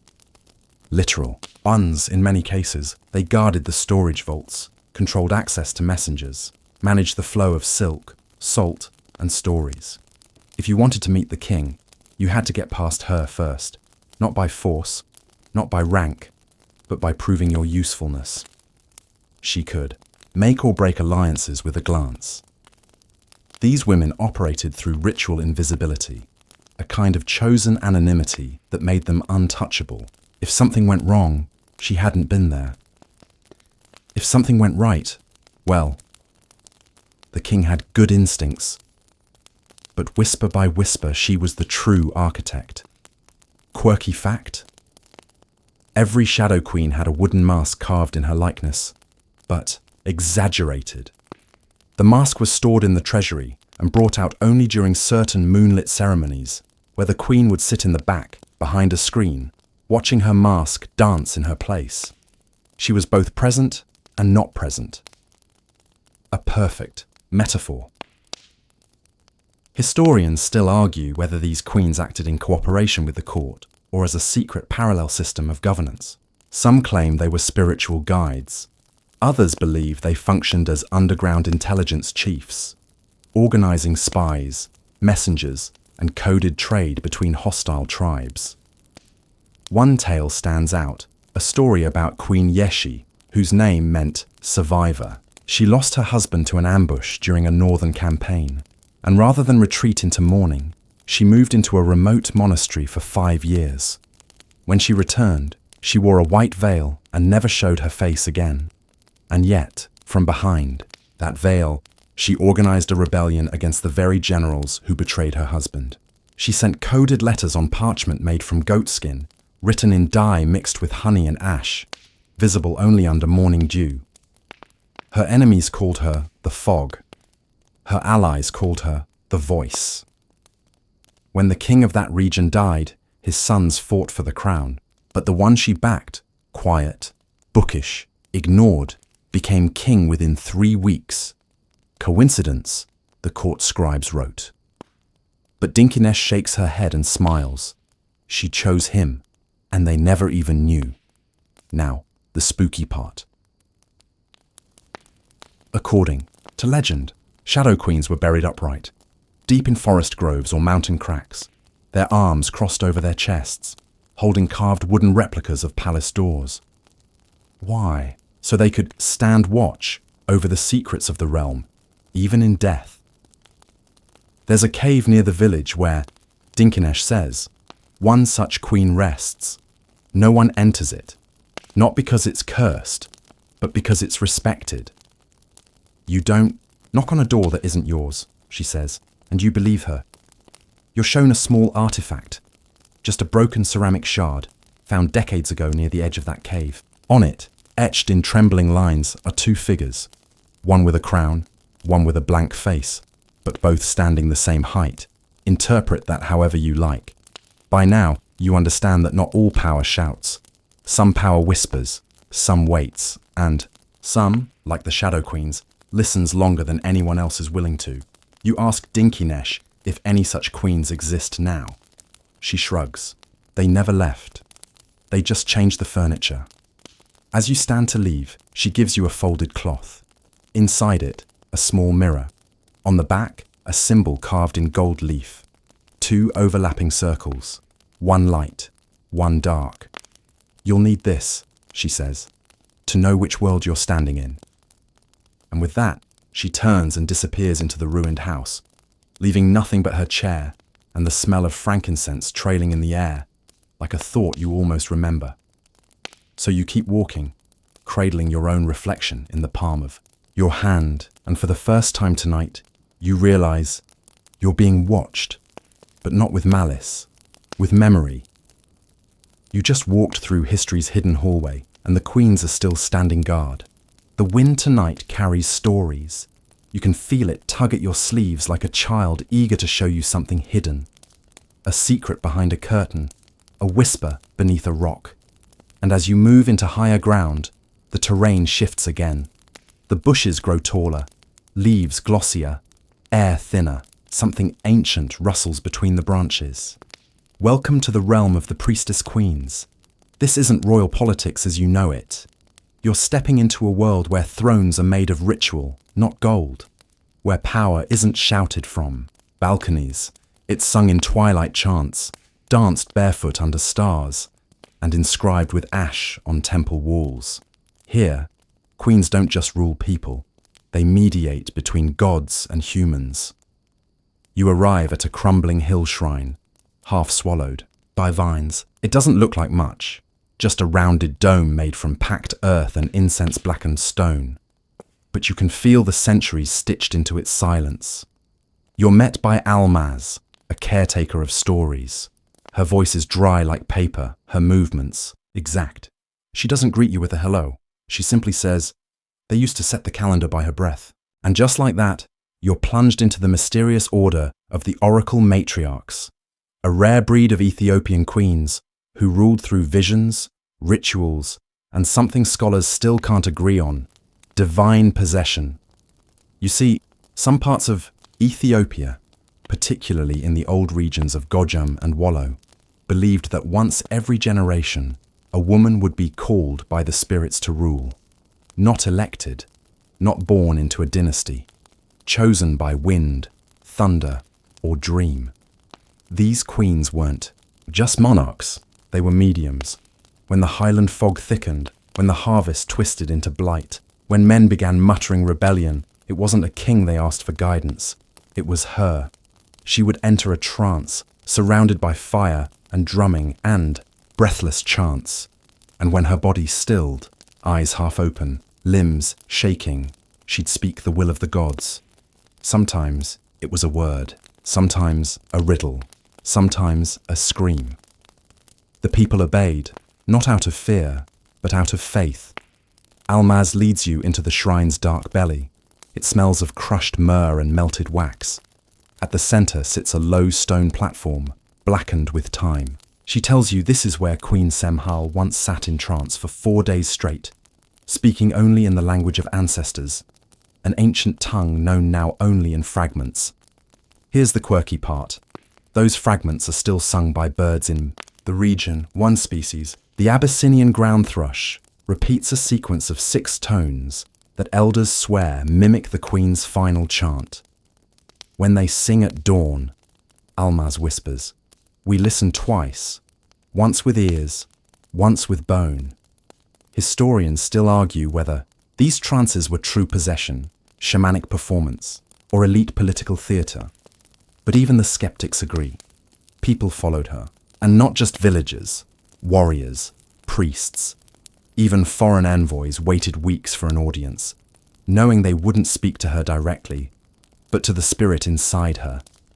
Each priestess queen had a name before the spirit and a new one after. For example, Zewditu became Ankinafa after her initiation, meaning the one who unbinds the knots. She ruled during a time of great drought and was known to sing rain over dying fields. You find a carving of her inside the shrine. Half, her face human, the other half lined with symbols resembling waves. Her eyes are closed. Her hands point downward, toward the earth, toward buried memory. And beneath it, a line in Ge'ez's script reads, she was the eye between sky and root. You can't help but smile at that. Power, not as control, but as connection. The priestess queens were surrounded by a circle of silence, women known as the breath holders. Their job was to sit perfectly still during trance rituals, listening for signs, interpreting body movement, recording visions not in books, but in sequences of colored beads. 1 red, 2 white, 1 black. Illness coming. 3 blue, 1 green, 1 yellow. A season of weddings. You're shown an old bead strand by Almaz. The string is fraying, but the pattern remains. You feel like you're holding a pulse in your palm. Now, a darker truth.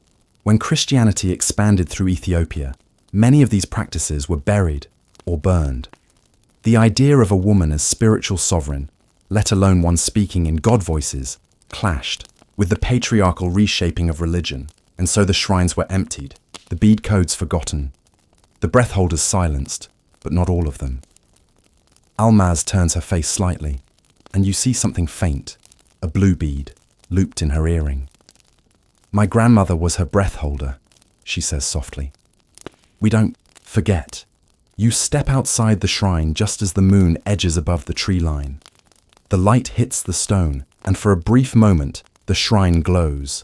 Not gold, not silver, but a kind of deep, smoky white, like breath on a cold mirror. You think about the priestess queens, those rare women who didn't just rule the land. They channeled the sky. And you wonder, in this strange soft place between dream and history, what would happen if we listened again, not to the loudest, but to the stillest, not to orders, but to visions, not to laws, but to rhythms carved in breath and bead and bird call. Almaz hands you a candle as you leave. For the nights when thunder comes without rain, she says, you'll know what to ask. You don't know if she means it literally, but part of you, some quiet, ancient part, believes, because tonight you sat where a queen once closed her eyes and touched the sky. You're not sure when you started noticing it, but the rhythm of your steps has changed. Softer, more deliberate, like you're walking in ceremony, not just through time. The land rises again, just enough to show the skeleton of an old fortress. Its outer walls collapsed into the red clay, vines choking its once sharp corners. You run your hand along what's left of a gate, and the grooves of centuries-old carvings tickle your fingertips. This was a place of planning, but tonight, it's where you learn about warrior queens who didn't just whisper into history. They cracked it wide open. This is the story of the lion wives, not symbolic wives, not decorative figures. Real women who trained with swords, who donned armor made from leather and iron beads, and who, when the empire called, rode into battle not behind their husbands, but beside them. You step into what was once a war hall, now open to the stars. Its flagstones are uneven, but the echoes still live there. Echoes of shouting, of stamping feet, of decisions that would shape borders and bloodlines. A woman appears from the shadowed entryway, Tsehei, a local guide and guardian of oral traditions. She's carrying a short spear and a worn leather scroll. They don't sing their names anymore, she says, but I will. She sits cross-legged on a stone and begins. The lion wives began as a necessity. When Ethiopian highland warriors went off to fight, they needed not just protection at home, but continuity. Someone to manage the village, train the young, defend the walls, harvest the food, and lead in their absence. But sometimes the men didn't return, and the women stopped waiting. They began training themselves, first with staffs, then knives, then spears. Eventually, they formed full fighting regiments, some recorded in 16th century manuscripts as the red-capped women of the Ridge. One warrior queen, Wubit, led 400 women in the Battle of Asakenda. She was said to wear a lion's tooth around her neck and rode a black horse she'd raised from a foal. Her battle cry? Touch one of mine, and you won't have hands to touch again. You're not sure whether to be afraid or deeply impressed. Mainstream historical records do mention a surge in female-led regiments during periods of dynastic struggle. But the lion wives weren't just stopgap leaders. They brought their own tactics. Instead of direct charges, they used guerrilla strikes, ambushes, signal fires, and even trained birds for skyward scouting. Quirky fact, some lion wives used butter and clay face paint to blind enemies who underestimated them as soft. The paint would reflect sunlight at just the right angle during dawn raids. Historians still argue whether these women were officially recognized as military commanders, or whether their titles were ceremonial. But archaeological digs in the Tembian region have uncovered burial sites of women with warrior tools, healing herbs, and maps etched into stone slabs. These weren't just fighters, they were strategists. Tsehei tells you about the Council of Horns, an annual gathering where lion wives from neighboring districts met to decide on treaties, training techniques, and marital policies. Yes, marital policies, because in this world, marriage was not assumed. A woman could take a husband for the season, send him off with supplies, and continue ruling independently. There's even a record of a lion wife dissolving her marriage by returning the bride price in double and declaring, "I need a sword, not a snore." You try not to laugh, but Tsehei raises an eyebrow. She wasn't joking, and she tells you one more thing, with a hushed reverence. There's a story of a lion wife who never killed a man, only disarmed them. Her name was Makeda Afi, and she was said to have the fastest hands in the highlands. Instead of stabbing, she used weighted rope to knock weapons from her enemies, leaving them humiliated but unharmed. People feared her more than death, Tsehei says. She could unmake you in front of your own soldiers, and you think, there's power in that, in mercy with teeth. As twilight turns blue, Tsehei stands and beckons you to follow. She leads you to a grove behind the fortress. At its center is a single iron spear stuck upright into a stone. Around it, dozens of smaller stones arranged in a spiral.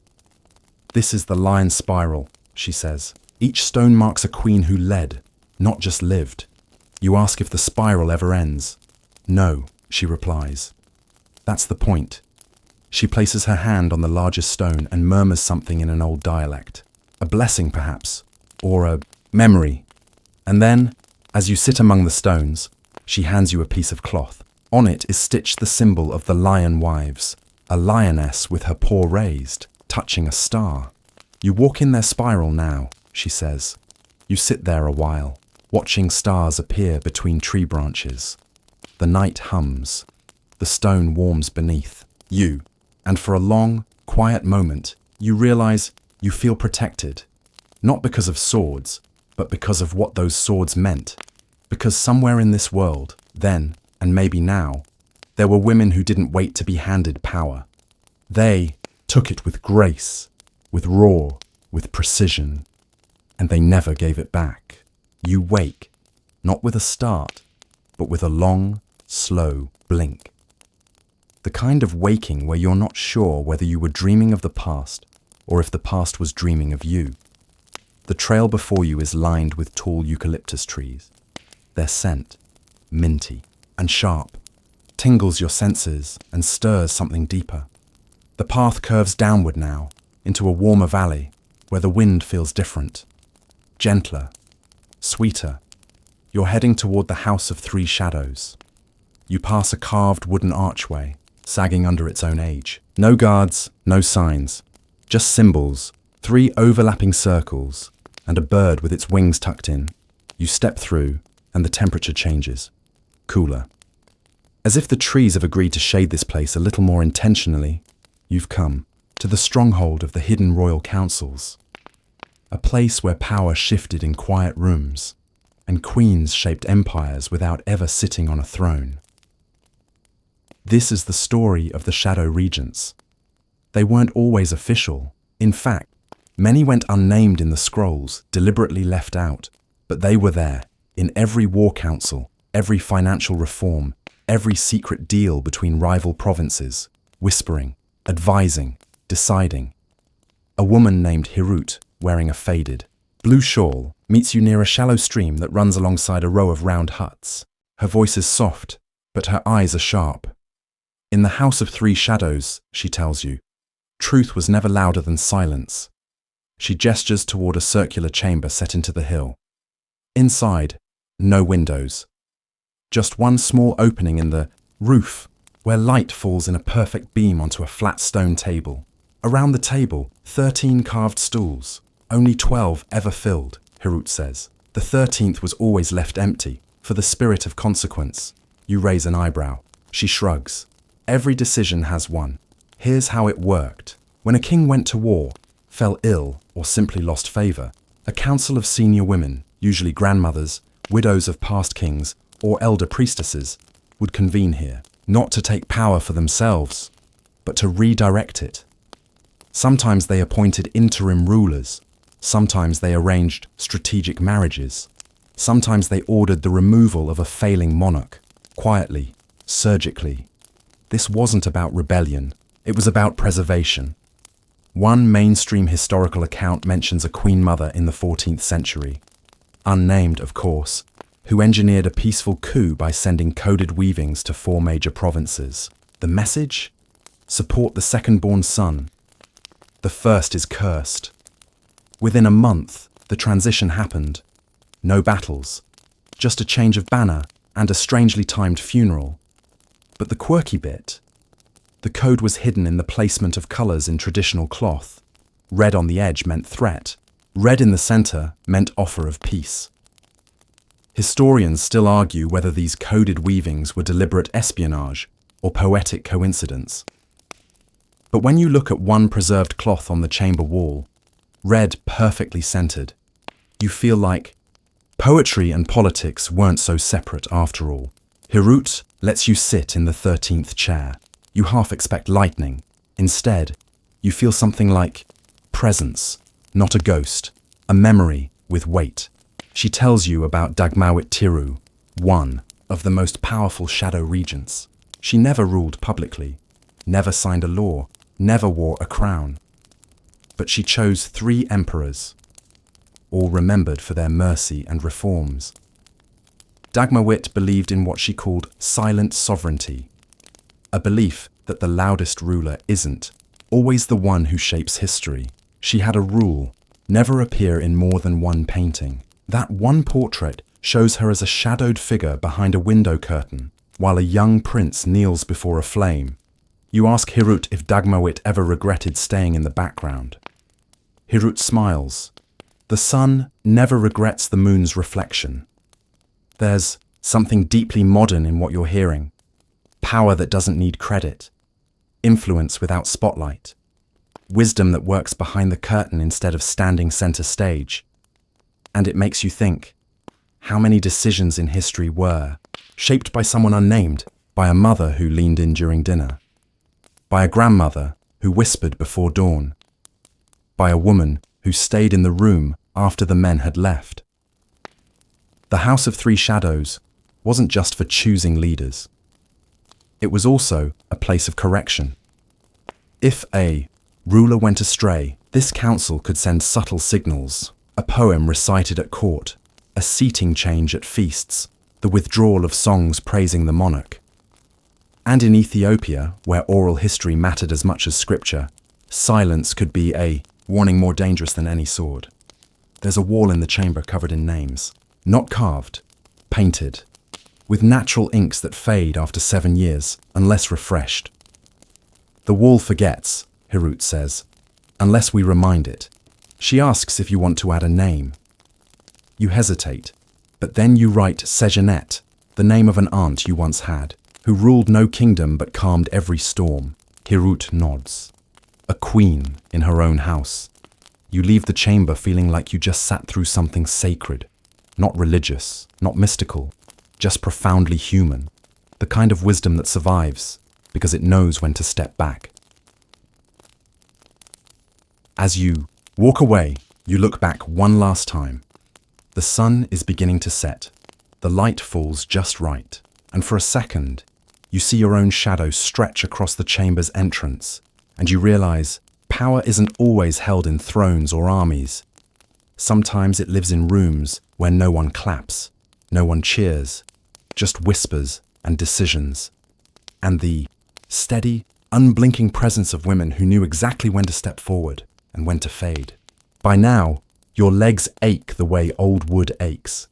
Quietly, persistently, like a song you don't quite remember the words to.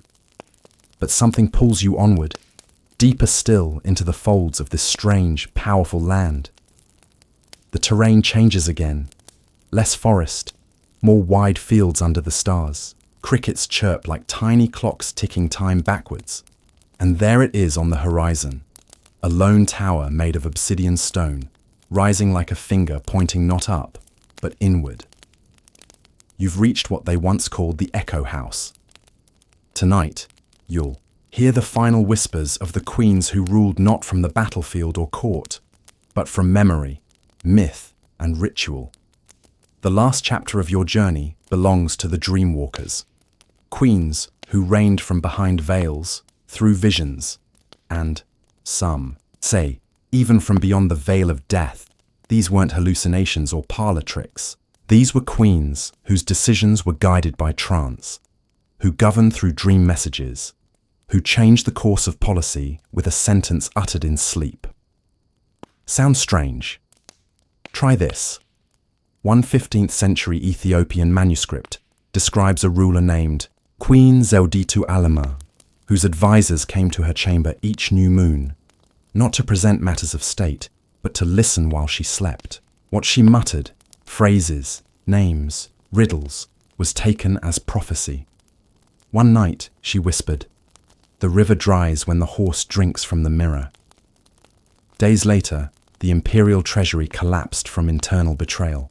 Her advisors had warned, a foreign threat, but she had seen it.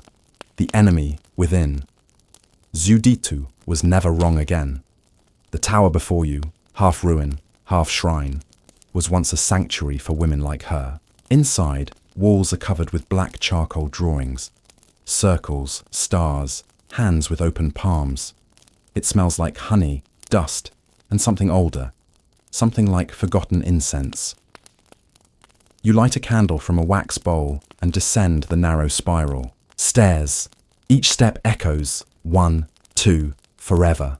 At the bottom is a round room, cold, silent. The walls curve gently, creating a perfect acoustics chamber.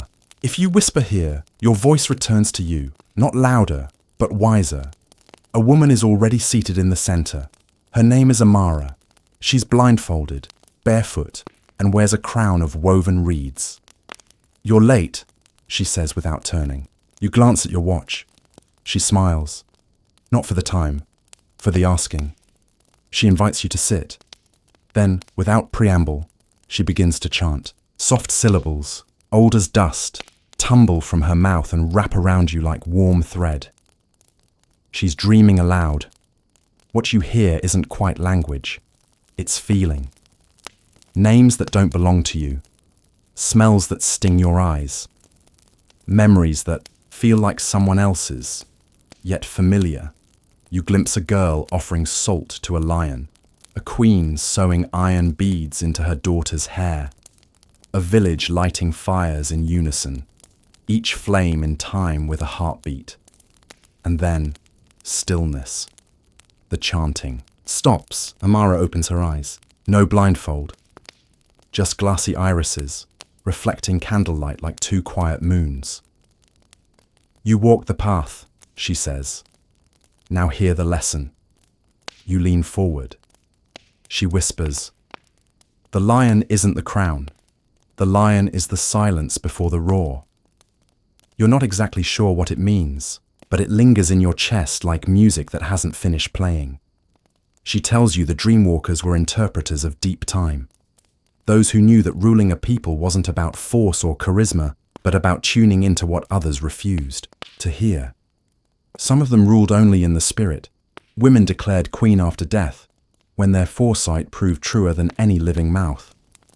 Others trained apprentices in silence, teaching them not to speak until their dreams lined up with omens. In the sky, or echoes in the well, quirky truth. One dreamwalker queen made her decisions only after speaking to her pet owl, a bird trained to blink once for yes, twice for no, and never when uncertain. Historians still argue whether it was coincidence or clever coaching. But her kingdom enjoyed 30 years of uninterrupted peace. Today, few remember their names. The dreamwalkers left no monuments, no flags, no marble statues. But in Ethiopia's deeper countryside, where the soil remembers everything, children still drop tiny stones into wells and wait to hear the echo. If the echo returns clearly, it's said the dreamwalkers are still listening. You toss a stone into the well at the center of the chamber. It falls, and falls, then tap, then again, tap. The second echo sounds closer. Amara smiles. You asked.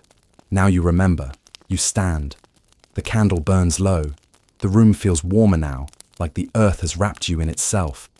As you rise back into the starlight, you realize not all queens needed armies, or palaces, or even names carved in stone. Some ruled through visions. Some ruled through echoes. And some are ruling still, in the quiet between your thoughts, in the rhythm of your heartbeat, in the hush of stories passed down in kitchens, between bites of injera and spoonfuls of stew. Because the queens of Ethiopia were never just history. They were always something more. They were reminders that power, in its truest form, can whisper as loudly as it roars, and that every night, in dreams, you walk with them still. So here you are, dear listener. You've walked with queens, through fire and field, through counsel and silence, through dreams and shadows. You felt the weight of their choices, the edge of their swords, the warmth of their wisdom. Now, let it all soften. Let the trail fade behind you like mist rising off morning grass. No more footsteps, just stillness. The stories have settled, haven't they? Like dust on an old map, like candle smoke in a quiet room. You don't need to hold them tightly. They're yours now. In your breath, in your heartbeat. The queens are not gone. They are only quiet, and they are so proud of how far you've come tonight. Let your thoughts grow slower. Let your eyes soften. Let the images drift like feathers on a slow wind. Lionesses in armor, grandmothers in cloaks, silent halls, and starlit towers. The world can wait. Right now, it's just you. And the hush.